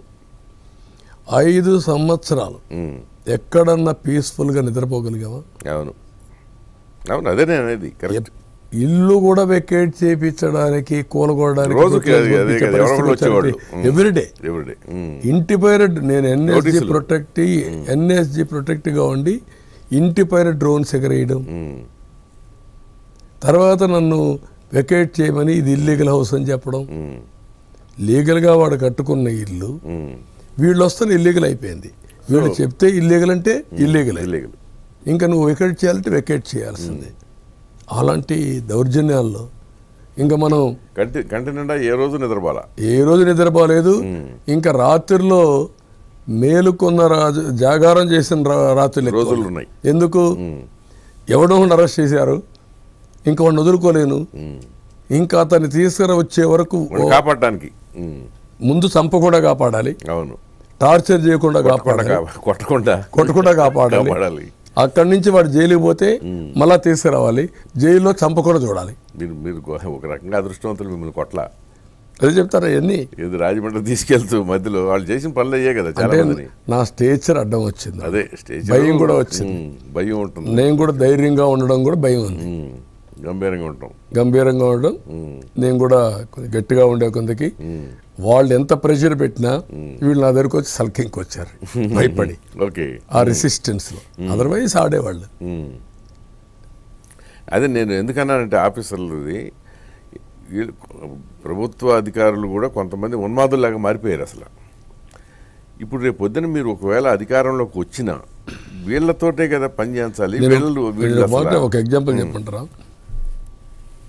ఈ పీరియడ్లో ఒక ఆఫీసర్ నా దగ్గరికి వచ్చాడు, మారు వేషంలో వచ్చాడు. రీసెంట్గా, ఇప్పుడు కాదు, ఆ క్రైసిస్ అప్పుడే, ఏది మిమ్మల్ని జైలుకి పంపించిన తర్వాత ఏ వేషం? మారు వేషంలో వచ్చి వణుకుతున్నాడు. ఏంటయ్యా అంటే, సార్ మీకు తెలియదు సార్ నాకు ఆశ్చర్యం వేసింది. ధైర్యంగా ఉండవా, ఏమైపోతుందంటే, లేదు నేను అన్యాయం చేస్తున్నాను సార్. అన్యాయం చేస్తున్నాను అంటాడు, ధైర్యంగా ఉండలేడు. చంపేస్తారు సార్. ఎవరిని చంపేస్తారన్నాడు? వీళ్ళే, మిమ్మల్ని అతన్ని చంపేస్తారు సార్. ఎన్నో రేపు చంపారు, ఏ చెప్తే చేయాలి సార్. అది కాదండి, వీళ్ళు అసలు చంపేస్తారనే భయం ఏంటంటే, అంటే వాళ్ళ ముందర చూస్తారు. ఇప్పుడు ఉదాహరణ నేను అడుగుతున్నాను, ఒక ఆఫీసర్ పెళ్లి పెట్టుకున్నాడు. పెళ్లి పెట్టుకుంటే ఇమ్మీడియట్గా నేను అరెస్ట్ చేస్తామంటే ఏమవుతుంది? పెళ్లి పెట్టి ఆగిపోతాయి, కూతురు జీవితం నాశనం అయిపోతుంది, వీడు పరుగు పోతుంది. నువ్వు రాజీ అవుతావా, ముందుకు పోతావా? ముందుకు పోతే అరెస్ట్, నువ్వు సంతకం పెట్టాడు. ఇప్పుడు నాకు అంటే ఇంత ఈజీనా ఇంతమంది ఐఏఎస్ని ఐపీఎస్ని గజగజలాడిచేటువంటి ఏంటిది ఉచ్చపరచడం? నేను ఇప్పుడు నువ్వు కిమ్మే ఏంటి అదే కదా జరిగేది అక్కడ. వాడు అంతే. నేను ఏమంటానంటే మీరు గుర్తుపెట్టుకోవాల్సింది, నేను అందుకే అన్ని, ఇప్పుడు మీరు ఉన్నారు, మేము ఉన్నామండి. నేను సైకో అంటే చాలామంది నమ్మలేదండి. నరసింహరావు కొన్ని వేషాలు రాసేవాడు, మీకు ఐడియా ఉంది లేదు? ఇతని ఈయన మనస్తత్వాలన్నీ రాసేవాడు. అవును, అవి ఎవరు నమ్మలేదు ప్రారంభంలో కదా, నమ్మరు అంతే. మనం తొందరపడి ముందే కూసింది కోయిల్ అన్నట్టు అనుకున్నారు అప్పుడు వాళ్ళు. నేను సైకో అంటే ఎవరు ఏంటి మరి అంటున్నాడు అన్నారు. ఇప్పుడు ప్రతి ఒక్కడు రాష్ట్రంలో సైకో అంటారు. సైకో కంటే బియాండ్ నేను చెప్పింది నార్సీ ఫిలాసఫీ. సైకో కూడా వేరు, కానీ ఇది అసలు కొంచెం అతీతంగా ఉంది. ఇది ఏదో సంథింగ్. సైకో ఏంటంటే ఆ నేచర్లో కొన్ని ఎగ్జాంపుల్స్ చెప్పాను పరంపల్లికి. తిరుపతిలో ఒక నోన్ కన్విక్ట్ ఉండేవాడు, మీకు ఐడియా ఉంటుంది అప్పుడు, కిల్లర్, ఉమెన్ కిల్లర్. నేను సీఎంగా ఉన్నప్పుడు ఒకడు ఏం చేశాడంటే, అలోన్గా ఉండే ఉమెన్ ఎక్కడుంటే అక్కడికి వెళ్ళేవాడు, బండరాళ్ళు తీసుకొని చంపేశాడు. ఇంకేం లేదు, వెపన్స్ లేదు, బండరాళ్ళు తీసుకొని అదొక రకమైన చంపేసి బంగారం కూడా తీసుకున్నాడు కాదు. ఎక్కడెక్కడ చేసేవాళ్ళు, పశువులు మేపుతా ఉంటే, ఒంటరి ఇల్లు ఉంటే అక్కడ పోయి చేసేసాడు. దాంతో కమోషన్ 30 మంది 35 మంది చనిపోయారు. కమోషన్ వచ్చేసింది. అప్పుడు నేను దొరగారు ఉంటే, దొరగారు ఏమైంది చెప్పండి, ఏంటి ఎవిడెన్స్ వస్తున్నారా, మొత్తం భయంకరంగా ఉంది అవుతాడని అడిగితే లాస్ట్లో అన్నాడు, సార్ చేస్తున్నాడు. కాదు, ఫారెన్సిక్ ఎవిడెన్స్ కలెక్ట్ చేశారు. చేసిన తర్వాత కంప్యూటరైజ్ చేయమన్నా, టాలీ చేయమన్నా. మా దగ్గర లేదు సార్, ఇప్పుడు ఇది ఒక 6 నెలలు పడుతుంది అన్నాడు. చంపుతున్నావు, మొత్తం నోన్ కన్విక్ట్స్ అన్ని పెట్టండి, ఎవిడెన్స్ అన్ని చేసినా టాలీ చేశాను. తిరుపతిలో ఉన్నాడు, జైలుకి పోయి వచ్చాడు. అంటే వాడికి జీవితంలో ఎక్కడ జరిగిందా లేకపోతే నేచర్ వచ్చిందా తెలియదు మనకు. అదే ఎక్కడ ఏదో ట్రిగర్ ఆఫ్ అయిపోయింది అంటే అయిపోయింది చంపేస్తున్నాడు. ఇంకేం చేయాలండి? కడాన ఒక పారిపోతాడు ఎన్కౌంటర్ చేస్తే అది వేరే విషయాలు. అంటే నేనేమంటానంటే అలాంటి నేచర్ని చూసాం కానీ ఇది బియాండ్. అది వ్యక్తి, ఇది ఇన్స్టిట్యూషన్, దట్ చీఫ్ మినిస్టర్. అక్కడ ప్రమాదం వచ్చింది. అంతే కానీ ఇప్పుడు ఐఏఎస్ ఆఫీసర్ల అసోసియేషను, ఐపీఎస్ ఆఫీసర్ల అసోసియేషను ఇవన్నీ ఇదివరకు అయితే ఒంటి కాల మీద వచ్చేవాళ్ళు. నేనేమంటానంటే అతను టార్గెట్ చూస్తే ఏ చీఫ్ మినిస్టర్ మీ దగ్గరికి వచ్చాడా? I'm asking you.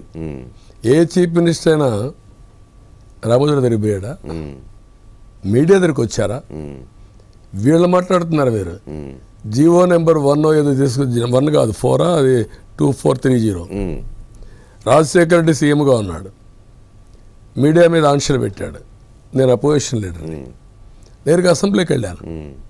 ఏంటి నీ కథ చెప్పు, ఏం చేస్తున్నాను. అప్పటికే వీళ్ళు మీడియా పోయి గొడవ చేశారు సెక్రటరియట్లో, రాజశేఖర్ కథలు లేకుండా. నేను అసెంబ్లీ చేశాను. నువ్వు అదేం లేదు అది ఇది అన్నాడు. నువ్వు ఫైల్ పెట్టమన్నాను. నేను లేదంటున్నాను కదా అన్నాడు. నువ్వు పెట్టవా అని చెప్పి, మీరెలా చెప్పండి నేను చేయనంటా ఉంటే ఇది పట్టుకుంటాను. మీ వాళ్ళు వచ్చాడు కొంటే మీ వాళ్ళు వదిలేశారు. అంటే అంత భయపడిపోయాడు. ఇప్పుడు ఆ సిచ్యువేషన్ ఉందా? ఎందుకు భయపడ్డారు మీ వాళ్ళు? మీడియా దానికి కూడా ప్రిపేర్ చేశాడు. మేమేం భయపడలేదే. మీరు భయపడడం కాదు నేను చెప్పేది. మీడియా మొత్తం ఏమీ చేయలేని నిస్సహాయతకు వచ్చామంటున్నా. నేను అదే చెప్తున్నా. ఇప్పుడు ఎగ్జాంపుల్ మీకు తెలంగాణ ఉంది. తెలంగాణలో కూడా మెజారిటీ మీడియాని కేసీఆర్ లొంగ తీసుకుని రాజ్యం చేశాడు. ఆయన ఓటమిని ఆపగలిగారా? మీడియాది ఇక్కడ మీడియానే కాదు, నేను అనేది ఏంటంటే జనరల్గా కూడా ఏ పాలకుడైనా ప్రజల అందరి మనోభావాలకు అనుగుణంగా వాళ్ళలో ఫీల్ గుడ్ క్రియేట్ చేసిన వాళ్ళు మాత్రమే సక్సెస్ అవుతారు. కానీ మీరు కేసీఆర్ చేసిన మోడల్లో 10 ఏళ్ళు ఆయన ఉన్నాడు. ఇలాంటి చేయలే ఆయన. పాపం ఇట్లా పోలిస్తూ మాత్రం పాపం నిజంగా చెప్తా. ఇంత కక్షపూరితం ఈ అవలక్షణాలు లేదు. అందుకే నేచురల్ ప్రాసెస్ నా మీద కూడా తిరగతి వచ్చింది, అది వేరే విషయం. అవును, కానీ అతనిది అది కాదు. ఎవడైనా ఎదురు తిరిగితే కడాన ఆ థీరీ ఏంటంటే భార్యని కూడా ప్రేమించరు, వీళ్ళు పిల్లల్ని ప్రేమించరు, తల్లిని ప్రేమించరు, వాళ్ళే ప్రేమించుకుంటారు. వాళ్ళు కూడా వాళ్ళు ప్రేమించరు, ఎగోని ప్రేమించుకుంటారు. ఏదో అది వాడు ఒక అతీతం అదే అయిపోతుంటారు. అలాంటి వాళ్ళు ఏం చేయాలి మనం? కానీ ఇప్పుడు ఇప్పుడు మీ కుటుంబ సందే తీసుకోండి. భువనేశ్వర్ గారిని కూడా అసెంబ్లీ సాక్షిగా అవమానించారు. ఇవి మర్చిపోతగ్గవి కాదు. ఇప్పుడు మీరు మర్చిపోయిన లోకేష్ వాళ్ళ అమ్మకి జరిగిన అవమానాన్ని లోకేష్ ఎట్లా మర్చిపోతాడు? నేను ఏమంటానంటే ఎప్పుడు రానావిడ రోడ్డు మీదకి వచ్చింది కదా, 40 ఏళ్ళుగా ముఖ్యం ఏంటంటే తెలుగు వచ్చింది. అన్నీ అదే తెలుగు వచ్చింది, తెలుగు వచ్చింది, కమిట్మెంట్ ఏదో చేయాలని ఏదో చేసింది, పట్టుదల వచ్చింది. అంటే అంతవరకు ఏంటంటే ఆవిడ పని ఆవిడ చేసుకున్నది. అలాంటివన్నీ చేశాడు అతను. ఒక సిచ్యువేషన్, ఒక సంక్షోభం, సో మెనీ ప్రాబ్లమ్స్. కానీ కొడాలి నాని మాత్రమే వాడదగ్గ భాష, వాడదగ్గర కాదు వాడే భాష. మీరు ఈ మధ్య 1-2 సందర్భాలు వాడారు. మీకెందుకు అది? మీకు ఎట్లా సూట్ అవుతుంది అది అసలు? నీ అమ్మ మొగుడు అనే పదం ఓసారి ఎమోషన్, అదే నేను చెప్పేది. In course of time will correct. మామూలుగా ఏంటంటే మీరు అసలు తూకం వేస్తారు కదా పదాల దగ్గర కూడా. నా లైఫ్ అంతా అదే చేశాను. ఒక దుర్మార్గుడి మీద పోయినప్పుడు ప్రజలు లేకపోవాలి కాబట్టి మిస్ ఆవేదన బాధతో కూడా వీళ్ళ బిహేవియర్ చూసినప్పుడు కళ్ళ ముందర కనపడొస్తూ ఉంటుంది. వాడు చేసే పని చూసినప్పుడు ఇంకా ఫ్రస్ట్రేషన్ వస్తుంది, నిలదొక్కోవాల్సి వస్తుంది, సమయాన్ని పాటించాల్సి వస్తుంది. ఉంటే అన్ని ప్రాబ్లమ్స్ ఉంటాయి. ఓకే, నాకు జరిగిన అవమానాలు ఎవరికన్నా జరిగాయి ఈ దేశంలో? ఇన్ని అవమానాలు. మరి సరే, సన్మానాలు అవమానాలు ఇవన్నీ ఒకదాని తర్వాత ఒకటి ఉంటాయి అనుకోవటమే. దాని గురించి బాధ లేదు. కానీ ఇక్కడ జరిగే అంటే ఇది ఇట్లాంటిది మాత్రం రాజకీయాల్లో ఫస్ట్ టైం చూస్తున్నారు, అందరూ చూస్తున్నారు, అందరికీ తెలుసు కూడా అది. కాకపోతే వ్యవస్థ అంటే నాకు ఇప్పుడు అనిపించింది ఏంటంటే ఈ బ్యూరోక్రసీని ఇంత ఈజీగా భయపెట్టవచ్చు అనమాట, ఇంత ఈజీగా లొంగ తీసుకోవచ్చు అనమాట. నేనేమంటానంటే మీరు ఒక బ్యూరోక్రసీ మాట్లాడుతున్నారు కాదు, అట్లా కాదు, ఇండస్ట్రీస్ అదేనా నేను 30 ఏళ్ళు నేను ఇండస్ట్రీ పెట్టి నేను నర్చర్ చేసుకుంటే రాసిమెంట్ రాయిచ్చేస్తున్నాం కదా, అదే నా భూ రాయిచ్చేస్తున్నాం కదా, మరి లేకపోతే వస్తాం ప్రాణం ఉంటే. అదే నేను చెప్పేది. ఇప్పుడు అసలు ఇది ఎంత ప్రమాదకరమైంది. ఇప్పుడు రేపు పొద్దున ఎవరికైనా ఈ ఆలోచన అప్పుడు మీకు రాకపోవచ్చు, మీరు అధికారంలోకి వస్తే మీ పార్టీ వాడికి ఎవరికైనా జిల్లా స్థాయిలోనో కాన్స్టిట్యున్సీ స్థాయిలోనో వచ్చింది అనుకోండి, వాడు ఇట్లాగే తెగబడతాడు అక్కడ, అంతే అదే ఉంటాయి. ఇంకా అది నెక్స్ట్ లెవెల్కి ఏమవుతుంది, నీ పెళ్ళం ఏమంటే నాకు ఇష్టం పంపించంటాడు, ఇక ఏం చేస్తారు అప్పుడు? అది మీకు అలాంటివి కూడా జరగలేదని చెప్పలేము ఇక్కడ. అయితే నేనేమంటానంటే ఒకసారి నాకు చాలా అనుభవాలండి లైఫ్లో, 5 ఏళ్ళ నుంచి చూడలేనివి ఊహించలేని చూసా, చూడకూడనివి వినకూడనివి. ఒక అమ్మాయి వచ్చింది, వచ్చి సరే అది కడప, ఏంటమ్మా చెప్పకూడని విషయాలు సార్, ఏంటమ్మా కళ్ళు నేను పెట్టుకోను, నా క్యారెక్టర్ సంబంధించిన విషయాలు సార్, బయట చెప్పుకోలేకపోతే ఎవరు చెప్పుకోవాలి, కనీసం మీరన్నా కాపాడండి, ఏమనాలి దాన్ని. అంటే మనకు తెలియకుండా అమ్మాయిని బెదిరించి లొంగ తీసుకున్నారా అధికార పార్టీ వాళ్ళు? అమ్మాయి వచ్చి గడప, ఇలాంటి ఎన్నో జరిగాయి. భర్త కూడా ఉన్నాడా? భర్త రాలా, ఉన్నాడు, ఉంటాం అయితే. ఇలాంటి కొన్ని వందల కేసులు ఏంటి మీరు చూసారుగా, మేము ఎన్నిసార్లు ఫైట్ చేసాం. ఒక అమ్మాయిని లొంగ ఇది చేయడానికి బాత్రూంలో స్నానం చేస్తాం, నేకెడ్ ఫోటోలు తీశారు. అమరావతి రైతులు పోరాడుతూ ఉంటే డ్రోన్స్ పంపించి ఫోటోలు తీశారు బాత్రూంల పైన. అవును, మరి ఇమాజిన్, ఊహించారా మీరు? అంటే కాదు, అంటే నాకు అర్థం కాదు ఏంటంటే ఇటువంటి వికృత మనస్తత్వాలు ఇంత ఒకేసారి ఇట్లా ఎట్లా విస్తృతంగా వ్యాపించాయో తెలియట్లే. అది ఆ వికృతమైన చేష్టలు కూడా మీరు ఒకసారి ఆలోచిస్తే ఇద్దరికి ఉండటం అర్థం ఉంది. అంటే మీకేమవుతుందంటే హ్యూమన్ బీయింగ్స్ అనేవాళ్ళం ఒక మాటలో చెప్పాలంటే అందరూ సమయాన్ని పాటిస్తాను లేదు. ఓకే, భయం ఉంటుంది. భయం అనేది సరే మనిషికి, ఆ భయం లేనప్పుడు విచ్చలవిడితనం వచ్చేవాళ్ళు కొంతమందిలో వచ్చేస్తారు. అదే జరిగింది. దానికి మళ్ళా గంజాయి, drugs, J brand, might is right. So ముందైతే ఈ దిక్కుమాలిన లెక్కను తీసేస్తారు కదా మీరు అధికారంలో? 100%. ఓకే, అంటే తీసేయడం కాదు, దాన్ని ఏం చేయాలో చేసి చూపిస్తాం. అక్కడ జనం అల్లాడిపోతున్నారు. ఎండాకాలం మంచి బీరు దేవదన్నా దొరకట్లేదని ఆ మధ్య ఎవరు పోస్ట్ కూడా పెట్టారు, ఎవరు సినిమా అతను అనుకుంటారు. కాదు, ఇప్పుడు గోవా నుంచి మద్యం తీస్తున్నారు. ఓహో, అది తాగిన వాళ్ళు హాస్పిటల్ పడిపోతున్నారు. ఇప్పుడు వీడు ఎలక్షన్ మీటింగ్లకు వస్తే క్వార్టర్ బాటిల్ ఇస్తున్నారు, అది తాగిన వాడు హాస్పిటలైజ్ అవుతున్నాడు. ఎక్కడి నుంచి అట్టే వెళ్తున్నాడా? అదే గొడవ వదిలిపోయింది అసలు గొడవ. అంటే ఇక్కడ జే బ్రాండ్ కాస్ట్లీ కాబట్టి గోవా నుంచి సెకండ్ తీసుకొస్తున్నారు. క్వాలిటీ అంతకంటే వర్స్ట్ అది, దీనికంటే కూడా సరిపోయింది. మొలాసిస్ కల్పించేటివే కదా. సో ఇంకొకటి ఏంటంటే ఇప్పుడు మీరేమో ఇట్లా అన్నారు, కానీ లోకేష్ ఒక పుస్తకం పట్టు తిరుగుతున్నాడు. నా దగ్గర రెడ్ డైరీ ఉందన్న, దానికి కూడా కేసు పెట్టేశారు అనుకోండి అతని మీద, అది వేరే విషయం. ఉన్నాయి, అన్నీ ఉన్నాయి కదా. మరి ఇప్పుడు ఆయన రెడ్ డైరీ ప్రతిజ్ఞ తీసుకోవాలి కదా. అంటే ఏది కూడా తప్పు చేసిన వాడిని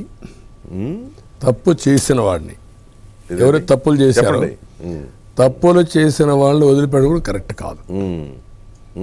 తప్పులు ఎస్టాబ్లిష్ చేసి మళ్ళా తిరిగి జీవితంలో అలాంటి తప్పులు చేయకుండా పనిష్ చేయాల్సిన అవసరం. That will do it.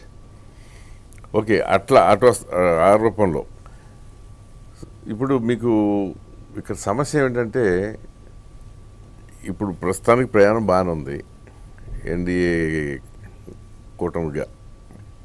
మీరు ఇప్పుడు స్టేట్లో కూడా ఎన్డీఏ అని చెప్పుకుంటారా, తెలుగుదేశం ప్రభుత్వం అని చెప్పుకుంటారా? రెండు ఎన్డీఏనే చెప్పుకుంటున్నాం. ఇప్పుడు రేపు పొద్దున గవర్నమెంట్ వస్తుంది అనుకోండి, వీళ్ళతో సంసారం ఎలా ఉండబోతుంది? కొత్త ఏముంది, ఇంతకుముందు కూడా చేశాం కదా అందరం. ఇంతకుముందు ఒక బీజేపీతోనే చేశారు, ఇప్పుడు ఇంకొక పార్టీ. ఇప్పుడు పవన్ కళ్యాణ్. ఇవన్నీ నేనేమంటానంటే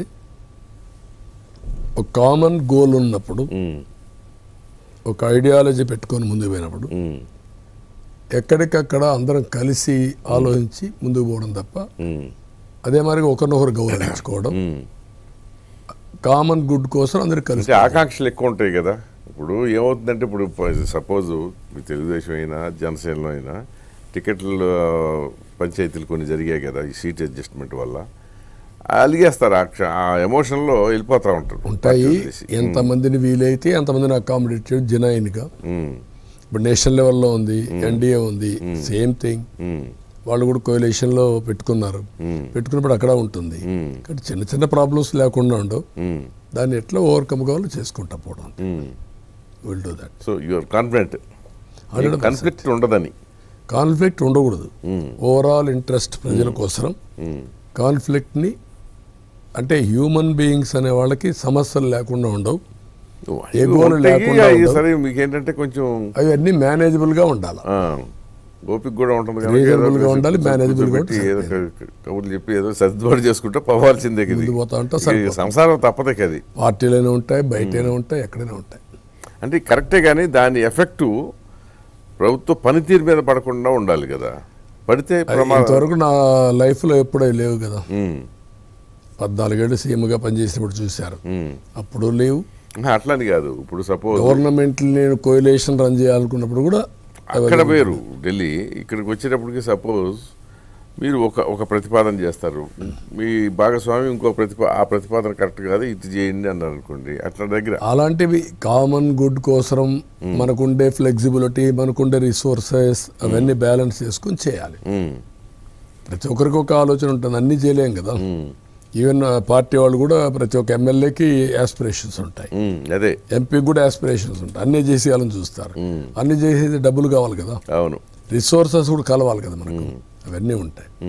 లేకపోతే తప్పులు చేయాలనుకోండి, తప్పులు ఎందుకు చేయాలి, చేసామనుకోండి మళ్ళీ ప్రాబ్లమ్స్ వస్తాయి కదా. ఇప్పుడు మీ అనుభవం ప్రకారం ఏంటంటే, మీరు తెలిసి తెలియకుండా నోటికి వచ్చినట్టు చెప్పరు, కానీ ఈయన ఎట్లా చేయగలరు, ఇప్పటికే అప్పులు పాలైపోయింది రాష్ట్రం అని మీకు ఏమన్నా కొంచెం దాని మీద ఫోకస్ పెట్టారు? అసలు ఫోకస్ పెట్టాం, ఆలోచిస్తున్నాం. నాకుండే తెలివితేటలతో, నాకుండే అనుభవంతో మళ్ళీ డబుల్ విగర్తో మ్యాక్సిమం డెవలప్మెంట్ ప్లాంక్ బయటి బ్యాలెన్సింగ్ చేయడం తప్ప వెల్త్ క్రియేషన్ జరగాలి, మేనేజ్మెంట్ జరగాలి. అదే మరి ఇక్కడ వీళ్ళకి ఇచ్చేది కూడా ప్రొడక్టివ్గా ఉండాలి, మళ్ళీ వాళ్ళకు ఉపయోగపడాలి, వాళ్ళకు లాభం రావాలి. అందుకని నేను చెప్తున్నానంటే ఫిష్ ఇవ్వడమే కాదు, ఫిష్ పట్టుకోవడం నేర్పించి మీ ఆదాయం పెంచుతాం. కాబట్టి ఇవన్నీ మీకు ఇచ్చేదంతా కూడా అతని కంటే బెటర్గా ఇస్తాం. దాని నుంచి ఇంకా కానీ యాక్చువల్గా అయితే ఏంటంటే ఒక రకమైన రాజకీయ వాతావరణం వచ్చినప్పుడు ప్రజలు ఏదో ఈ గ్యారంటీలు, సూపర్ సిక్స్లు ఇట్లాంటివి ఆశించి అయితే ఓట్లేరు. మీకు ఎగ్జాంపుల్ ఇక్కడ చెప్తే, తెలంగాణ చెప్తే ఏంటంటే కాంగ్రెస్ వాళ్ళు ఇచ్చిన ఇది 6 గ్యారంటీలు ఉన్నాయి కదా, వాటిని ఏదో నిజంగా నమ్మి వాళ్ళు ఓటేసి కాదు, కేసీఆర్ మీద కాకపోతే వేసేసారు అంతే. ఒక ఆల్టర్నేటివ్ చూసుకున్నారు, వేసుకున్నారు. రేపు మీకు కూడా అదే వాతావరణం ఉంటే ఈ సూపర్ సిక్స్ అని కన్నా వేరేది పనిచేస్తుంది అనేది, అది రాజకీయంగా ఎన్నో సందర్భాల్లో ప్రూవ్ అయింది కదా. అంటే మీకు ఏదైనా ఏ రాజకీయ పార్టీ అయినా పాజిటివ్, యాంటీ రెండు ఉంటాయి. At the same time hope కూడా ఉంటుంది, ఆశ, భయం రెండు ఉంటాయి, రెండు ఉండాలి, జనంలో ఉంటాయి. ఇప్పుడు ఏమైంది, అతని మీద ఆశ పోయింది. ఎప్పుడైతే అతను పాత మేనిఫెస్టో పెట్టి నేను ఇదే చేస్తానే కొందికి, అతను చేసిన పని వల్ల అతను ఏమీ చేయలేకపోతున్నాడు అనేది వచ్చేసింది. మేము ఇప్పుడు ఒక హోప్ వచ్చింది, చేస్తారని నమ్మకం వచ్చింది. మేనిఫెస్టో వస్తానే లాట్ ఆఫ్ చేంజ్. అంత మునుపు మనం చేయరు అనుకున్నది మొత్తం పోయింది. అతను ఏమన్నాడు, నేను వెల్ఫేర్ ఇస్తా, ఆయన వస్తే తీయేస్తాడు. ఇప్పుడు ఏమంటున్నారు, నీకని బెటర్గా ఇస్తున్నాడు కదా, you answer this, there is no answer. జనంలోకి వెళ్ళినాయా మీ నమ్మకం? డెఫినెట్గా వెళ్తాయి. అంటే లాస్ట్ మైల్కి వెళ్ళిందా ప్రతి ఒక్కరికి తెలిసిందా అనే దానికంటే అది సర్లేదు, మెజారిటీకి వెళ్ళిపోయింది. మేము కూడా టెస్ట్ చేసుకుంటున్నాం, మెజారిటీకి వెళ్ళిపోయింది. అందుకే ఆ ఫీల్ గుడ్ ఫ్యాక్టర్లో ట్రెమెండస్ చేంజెస్ వచ్చేసాయి. అల్టిమేట్గా ఏంటంటే ఎప్పుడు ఫీల్ గుడ్ అనేది గవర్నెన్స్ గురించి ఏ గవర్నమెంట్ మళ్ళీ రావాలంటే అదే ఉండాలి. ఇవన్నీ కూడా మనం చెప్పేటన్నీ కలిసి మళ్ళీ ఫీల్ గుడ్ ఫ్యాక్టర్లో కలుస్తాయి. ఇప్పుడు ఇంతకీ లోకేష్ పార్టీ బాధ్యతలు మాత్రమే పరిమితం అవుతాను, నేను మంత్రి పదవి తీసుకుని అంటున్నాడు. అది దానికి అదేనా మీ లైన్ కూడా? ఇవన్నీ చూద్దామని కాదులే, కరెక్ట్గా చెప్పండి. కాదు చూద్దాం చేద్దాం అనుకంటే కూడా మీరందరూ మీ ఎజెండా ఒకటి ఉంటుంది. ఏం లేదు ఎజెండా, అతనికి స్పష్టత ఉంది కనుక ఆ మాట అని ఉంటాడు అతను. నేను ఎవరు ఏం చేయాలనేది నేను రైట్ టైంలో ఆలోచించి నిర్ణయించుకుంటాను. ఎవరికి ఏదప్ప చెప్పాలి. ఇప్పుడే ముందు చెప్పారు కదా మీరు, ముందే కూసింది కోయలని అవసరం లేదు, కుయ్యి తెలుసుకోవాలి. మరి తను చెప్పేశాడు కదా, నేను everybody they will have their own assessment, వాళ్ళ రోల్ పోషిస్తారు. But as a leader it is my responsibility to interest everybody what they have to do. Survey ప్రజల కోసం కానీ రాష్ట్రం కోసం కానీ ఎవరెవరి సేవలు ఎట్లా ఉపయోగించుకోవాలో ఉపయోగిస్తాం. ఇక మీకేంటంటే ఇప్పుడు చివరికి వచ్చేటప్పటికి ఒక పెద్ద ఆయుధం ఏంటంటే ల్యాండ్ టైటిలింగ్ యాక్ట్ ఒకటి దొరికింది. సో అది దాని మీద జనంలో బాగా వ్యతిరేకత వచ్చిందా మీ అంచనా ప్రకారం? లేదు, నేను ఒకటి అడుగుతున్నా మిమ్మల్ని, ఎవరైనా సరే రాజ్యాంగపరంగా ఎన్నికైన ముఖ్యమంత్రి నా పట్టాదారు పుస్తకమైన ఫోటో పెడితే యాక్సెప్ట్ చేస్తారండి. 14 సంవత్సరాలు సీఎంని, 40 ఏళ్ళు రాజకీయం, 5 ఏళ్ళు అపోజిషన్ లీడర్ని, నా పట్టాదారు పాస్ పుస్తకం పైన ఆయన ఫోటో పెడతాడు. Can I accept? ఏదో కొంతమంది ఆయన మద్దతుదారులు ఈ మధ్య అన్నారంట కదా, తప్పే ఉంది దాంట్లో అని చెప్పి. అదే నేను చెప్పేది. అంటే ఆయన రాజముద్ర శాశ్వతం, రాజా ఏమనుకుంటున్నాడు? రాజముద్రని యాక్సెప్ట్ చేస్తాం, ఆంధ్రప్రదేశ్ అథారిటీని సావర్నిటీని యాక్సెప్ట్ చేస్తాం, గవర్నమెంట్ ఆఫ్ ఇండియాని సావర్నిటీని స్టేట్ గవర్నమెంట్ ఎంబ్లమ్ ఉంటుంది, దాన్ని వేసుకుంటాం. జనరల్గా అంతే ఉంటాయి. నీ ఫోటో వేయడం ఏంటి? అది ఒకటి. ఇప్పుడు ఏం చేశాడు? బరిదెగించి ఇంకొక స్టెప్కి వెళ్ళిపోయాడు. ఆ స్టెప్ ఏంటి? Grabbing act, Jagan land grabbing act. మీరు పెట్టిన పేరు అది, నేను పెట్టింది ప్రజలు పెట్టింది. అదే ప్రజలు. ఒకటి అడుగుతున్నా, ఏం చేస్తున్నావు ఏంటో నువ్వు?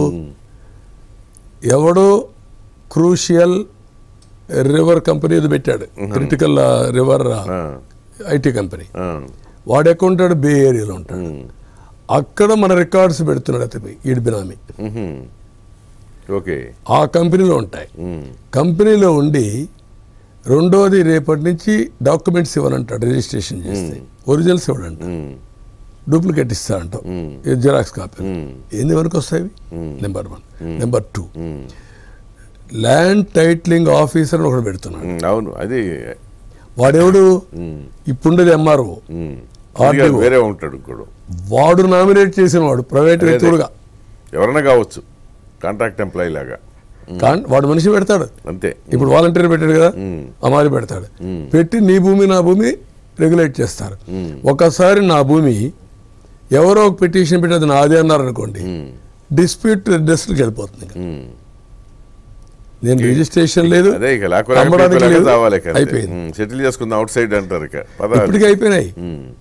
ఇప్పటికే చాలా ల్యాండ్లు చుక్కల భూమి పేరుతో 22A కింద దాంట్లో పెట్టేస్తున్నారు. దాంట్లో ఊరికే అడ్జస్ట్ చేసి 22A అయిపోయింది. ఇంకా నేను గింజుకుంటున్నా, గింజుకుంటే సెటిల్మెంట్ వాడు భూమి వాడు కొనుక్కుంటున్నాడు, అది కొనుక్కొని వదిలేసుకుంటున్నాడు. ఇంతకుముందు గతంలో ఉమ్మడి రాష్ట్రంలో హైదరాబాద్లో అదే చేశారు కదా, కాగితం పట్టుకొని మాట్లాడుకుంటారు. అది నిజాం చేసేవాడు, నిజాం కాదు.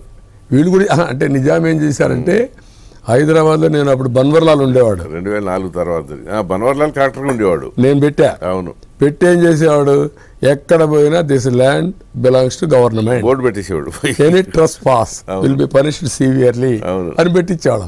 అప్పట్లో నేను చేసేవాడిని ఎంఆర్ఓ అని పెట్టి హ్యాండ్ ఓవర్ చేయాలి డ్యూటీ. అప్పుడు డ్యూటీ హ్యాండ్ ఓవర్ కాదు, ప్రాపర్టీస్ ఫిజికల్ గా హ్యాండ్ ఓవర్ చేయాలా, డిస్ప్యూట్ అన్ని, దెన్ ఓన్లీ రిలీవ్. అంత స్ట్రిక్ట్గా పోయా. ఇప్పుడు నువ్వేంటి ఇవన్నీ 22A రికార్డు మార్చేస్తా. మొన్నే ఒంటిమిట్లో ఆత్మహత్య సచ్చాడు, రికార్డు మారిస్తే ఎంతమంది. సో ఇప్పుడు యాక్చువల్గా చెప్పాలంటే అక్కడ జరిగిన కొన్ని సంఘటనలు fit cases to file cases అంటే అంటే అట్లా కాదుగా. ఇప్పుడు ఆఫీసర్లకు కూడా ఒక రకమైన భయం ఉండాలి కదా. అంటే న్యాయం జరుగుతుంది ఎప్పటికీ. నా మీద కేసులు పెట్టారు, మా మీద కేసులు పెట్టారు. You know what is the expenditure? అదే నేను అనేది అదే అంటున్నా. ఎంత జవాబుదారీతనం అనేది ఇప్పుడు హౌస్ సైడ్స్ ఏదో ఇచ్చారు కదా, సెంట్ అని, దానికి ఏదో స్టాంప్ పేపర్ల మీద ఇచ్చేసారు కదా, నీకు ఈ సెంట్ నీది అని గవర్నమెంట్. దాని మీద జగన్ ఫోటో వాటర్ మార్క్ వేసారు. అవును, అది ఇల్లీగల్. మీకు స్టాంప్ పేపర్ల మీద వాడు లీగల్గా చేస్తే అది అది తప్పపట్టాలి మనకు. ఇప్పుడు అతను అడిగి ఉండొచ్చు కాక ముఖ్యమంత్రి, ఆయన ముచ్చటపడి ఉండొచ్చు. బట్ దాన్ని అంగీకరించి దాన్ని అమలు చేసిన అధికారి చట్ట ప్రకారం నేరస్తుడు కదా. స్టాంప్ పేపర్ మీద ఫోటో ఎట్టేస్తారు. ఎవరు మిగులుతారంగా? కొత్తలను తీసుకోండి, ఎవడు కావాలి. ఇప్పుడు ఇది ఏమంటే వాడు చెప్పాలా, ఒక్కటి చెప్పమంటారా? ఈ మొండమాపి గవర్నెన్స్ కోసం అయితే వీళ్ళు అక్కర్లా. అట్టగానే చెప్పేది. ఎంతమంది పైన పనిష్ చేయాలో తప్పులు చేసిన వాళ్ళు సీరియస్ కాదు, నేచర్ ఆఫ్ ది క్రైమ్ బట్టి. అది correct. Nature of the crime ని బట్టి డెఫినెట్గా వెళ్ళి, ఎందుకంటే లేకపోతే అసలు జవాబుదారీతనం ఉండదు. ఇప్పుడు మీకు కూడా రేపు పొద్దున సపోజ్ మీరు అధికారంలోకి వస్తే మీ దగ్గరికి వచ్చి సార్ మనం ఇట్లా చేసుకోవచ్చు అని చెప్పి చెడగొడతారు కదా. డెఫినెట్ చేస్తారు. అయిపోయింది, చెడిపోయి ఉంది. సో రాంగ్ ట్రాక్లోనే వెళ్తాయి ఆలోచనలు. అది వెళ్ళి కొద్దీ మన కూడా చెడగొడతారు. అన్ని షార్ట్ కట్ మెథడ్స్ వెళ్ళిపోతాయి. అదే జరుగుతుంది. సో కడపలో ఆ కుటుంబంలో ఓరాఓరీగా మోహరించి ఉన్నారు. ఎట్లా పోతారు మీరు? ఇప్పుడు వాళ్ళ విషయం మీదేమో మధ్యలో మీకు ఏ సంబంధం లేకుండా మీ మానాన్ని మీరు మీ క్యాండిడేట్ పెట్టుకున్నారు, బాగుంది. షర్మిలకి అని సునీత ఏమంటున్నారంటే న్యాయం మా వైపు ఉంది కనుక మాకు న్యాయం కోసం అందరూ నిలబడాలనేది వాళ్ళు అడుగుతున్నారు, ఓపెన్గానే అడుగుతున్నారు. ఆ ఓటర్స్ కూడా కొంగుబట్టి అర్థిస్తున్నారు, మాకు సపోర్ట్ చేయండి, మాకు న్యాయం చేయండి అని. అక్కడ ఎందుకంటే వాళ్ళు అనేది ఏంటంటే ఆ కేసులో ప్రధాన ముద్దాయి పోటీ చేస్తున్నాడు జగన్ పార్టీ తరఫున కనుక అందరికంటే ఎక్కువ ఫైట్ చేసింది మేమే న్యాయం కోసం. వివేకానంద రెడ్డి విషయంలో మ్యాక్సిమం ఫైట్ చేసిన party Telugu Desam party as opposition పార్టీగా. కుటుంబ కలహాలు, అంతఃపుర రాజకీయాలు రాష్ట్ర రాజకీయాలు కావడానికి వీల్లేదు. ఓకే, ఇప్పుడు వాళ్ళిద్దరి మధ్యలో ఏంటి? Sharmila versus to Jaganmohan Reddy. ఏంటి వాళ్ళిద్దరి మధ్యలో? వాళ్ళ వ్యక్తిగత విషయాలు. ఓకే, అతను చేసింది ఎన్టీఆర్ ఇచ్చిన చట్ట ప్రకారం ఆస్తి వాళ్ళ. అదే నేను అప్పుడు వాళ్ళు అనేది ఏంటంటే వ్యక్తిగతం కాదు, మాకు ఆస్తి కాదు ఇష్యూ ఇక్కడ. వివేకానంద రెడ్డిని నెక్స్ట్ వస్తున్నా, వ్యక్తిగతంగా ఆస్తిలో సమాన హక్కు ఇవ్వలేదు, డినై చేశాం. That is one issue. Second issue, Vivekananda Reddy రాజకీయం కోసం హత్య చేయించాం. ఎవరు చేశారు నీకే ఐడియా ఉంది, అయిపోయింది. అది చేసినప్పుడు నేను చెప్పాను చూడండి, నార్సీ ఫిలాసఫీ ప్రత్యర్థుల మీద పెట్టేయడం. అప్పుడు మీ మీద పెట్టారు, నమ్మేశారు ప్రజలు. అతను కోట్లు వేశారు. వేసి తర్వాత ఇప్పుడు రివర్స్ వచ్చాడు. ఎవరైతే బాధితుల్ని నిందితులు చేశాడు, వీళ్ళు ఫైట్ చేసుకుంటున్నారు. వాళ్ళు ఫైట్ చేస్తే రాజకీయంగా మేము వాళ్ళకి సహకరించాలి అనేది కూడా కరెక్ట్ కాదు. ఆ ఇష్యూకి సహకరిస్తాం, కానీ మీకు జరిగిన అన్యాయం పట్ల మేము సంఘీభావం తెలియజేయడమే కాదు, మీకు పూర్తిగా సహకరిస్తాం. కానీ రాజకీయంగా మేము వచ్చి మీ పార్టీకి సహకరించడమో మీకు నేను అడుగుతున్నా ఒకటే. కాబట్టి వీఆర్ వెరీ క్లియర్. ఎవరైనా సరే మా పార్టీ సిద్ధాంతం మాది. మేము ఎన్డీఏలో ఉన్నాం. నైతికంగా అతను చేసింది చాలా తప్పు. సపోర్ట్ ఉంటుంది వాళ్ళకి, మోరల్ సపోర్ట్ ఎవరికైనా ఉంటుంది, బాధితులు అందరికీ ఉంటుంది. నిందితుల పైన కఠినంగా ఉంటాం, ఏదర్ రూలింగ్లో ఉన్నా అపోజిషన్లో ఉన్నా ఏ స్థాయిలో ఉన్నా. కానీ రాజకీయంగా సపోర్ట్ చేసేది మాత్రం ఉండదు ఎవరికి. Okay, we're very clear. సరే. ఇప్పుడు మీకేంటంటే ఇప్పుడు మీ మీద హోప్తో మీరు ఇచ్చే వాటి గురించి కాదు, మళ్ళీ కేటగారికల్గా చెప్తున్నాను. జనం ఏంటంటే వై దే ఆర్ లుకింగ్. ఇప్పుడు ఆంధ్రప్రదేశ్ ఎట్లా అయిందంటే జగన్ కావాలనుకునే వాళ్ళు ఒక పక్క ఉన్నారు, జగన్ పోవాలనుకునే వాళ్ళు ఇంకో పక్క ఉన్నారు. దానికంటే కూడా రివర్స్ వే. రాష్ట్రం ప్రజలు గెలవాలి, రాష్ట్రం నిలదొక్కోవాలి అనే వాళ్ళు కూడా వస్తున్నారు. అందుకనే పోవాలనుకునే వాళ్ళు ఏంటంటే స్టేట్ వెల్ బీయింగ్ కోరేవాళ్ళు. వాళ్ళు ఆ సెక్షన్స్ ఇప్పుడు నాకు కనిపిస్తుంది, ఒకసారి ఆశ్చర్యం వేస్తుంది. పుట్టపర్తికి వస్తారు, అవును, సాయిబాబు ఉన్నప్పుడు సర్వీస్ చేసి మళ్ళా వెళ్ళేవాళ్ళు. అవును, వారం రోజులు, 10 రోజులు, 2 నెలలు, 3 నెలలు ఉండి వాలంటీర్స్ పని వాళ్ళు భోజనం పెట్టి బాత్రూమ్లు కడిగేవాళ్ళు. కోటీశ్వరుల నుంచి బాత్రూమ్లు కడిగేవాళ్ళు. అవును, అంటే వెంకటేశ్వర స్వామి కూడా ఉంటారు. నేను పుట్టపర్తిలో చూసిన తర్వాతనే టీటీడీలో ఇంట్రడ్యూస్ చేశాను. ఈ సర్వీస్ పెట్టారు, వాలంటీర్లని ఎన్రోల్ చేయించుకొని అక్కడి నుంచి స్టార్ట్ చేశాం. ఇప్పుడు చేస్తున్నారు, సేవ చేస్తున్నారు. ఆ విధంగా చాలా ఆర్గనైజేషన్లు చేస్తూ ఉంటారు, స్పిరిచువల్ ఆర్గనైజేషన్స్ అని. ఫస్ట్ టైం నేను పిలవకుండా NRIs all over the world 2 నెలలు 3 నెలలు లీవ్ పెట్టేసి వచ్చేసారు. ఊరూరికి వెళ్ళిపోతున్నారు. ఓకే, అదే మరి ప్రొఫెషనల్స్ వచ్చేసారు, ఊరూరికి వెళ్ళిపోతున్నారు. అంటే ఎవరిని అడగలా వాళ్ళు. ఇలాంటి నిరుద్యోగులు సరే వాళ్ళకి జరిగిన అన్యాయానికి వాళ్ళు వెళ్తున్నారు. ఆ సిచ్యువేషన్ చూస్తున్నాం. కాపాడుకోవాలి. ఏంటి, వాళ్ళు బ్రతకగలుగుతారు, ఇక్కడ రావాల్సిన అవసరం సంబంధం కూడా లేదు, అవసరం కూడా లేదు. కానీ ఎక్కడైతే పుట్టామో ఆ ప్రాంతం ఈ మారిగా అయిపోయింది, మన బాధ్యత మనం కూడా చేద్దాం అని వచ్చారు. ఇది ప్రజలు గుర్తించుకుంటే వన్ సైడ్ ఎలక్షన్ ఉంటుంది. ఎలక్షన్ వన్ సైడ్ అవుతుంది. మీ మీద ఇప్పుడు ప్రజలు పెట్టుకున్నది, మిమ్మల్ని ఎందుకు చూజ్ చేసుకుంటున్నారంటే కూటమి తరపున మీరు అది ఒకవేళ మెజారిటీ వస్తే అది ముఖ్యమంత్రిగా మిమ్మల్ని ఎందుకు భావిస్తున్నారు అంటే హోప్ తోటి ఈ పతనమైన ఈ వ్యవస్థను కానీ రాష్ట్రాన్ని కానీ మళ్ళీ అభివృద్ధి బాటలో పయనింపజేయగలరని ఆ నమ్మకాన్ని నిలబెట్టుకోగలమన్న ధీమా మీకుందా? ఫైనల్గా ప్రస్తుతానికి నేను చేయలేకపోతే ఎవరు చేయలేరు, అంతేనా? ఓకే, ఎందుకంటే అది నా బ్రాండ్, అది నా ఫాస్ట్ ట్రాక్ రికార్డ్. ఇప్పుడు నేను కూడా చెయ్యలేను అనేది కానీ వస్తే ఇంకెవరు చేయలేరు. మర్చిపోవడం కట్టుకొస్తాం లేదు. అది ఎట్టే పరిస్థితుల్లో చేయాల్సిన బాధ్యత, ఒక హిస్టారికల్ నెసిటీ, చారిత్రక అవసరం నా మీద ఉంది. 42 ఏళ్ళుగా 45 ఏళ్ళుగా నన్ను గౌరవించిన ఈ కమ్యూనిటీ ఇది కావడం ఎట్టి పరిస్థితుల్లో యాక్సెప్టబుల్ కాదు, ఆమోదయోగ్యం కాదు. I will fight, I will restore. మళ్ళీ చెప్తున్నా, ఈ నా జీవితంలో ఇప్పటికి ఎంత చేశానో దానికంటే ఎక్కువ పట్టుదలగా పనిచేసి ఆ ప్రజలు రుణం తీర్చుకుంటాం. Very good. సో ముఖ్యమంత్రిగా మాత్రమే అసెంబ్లీలో అడుగు పెట్టాలన్న మీ ప్రతిజ్ఞ నెరవేరాలని కోరుకుంటూ థ్యాంక్ యూ వెరీ మచ్ అండి.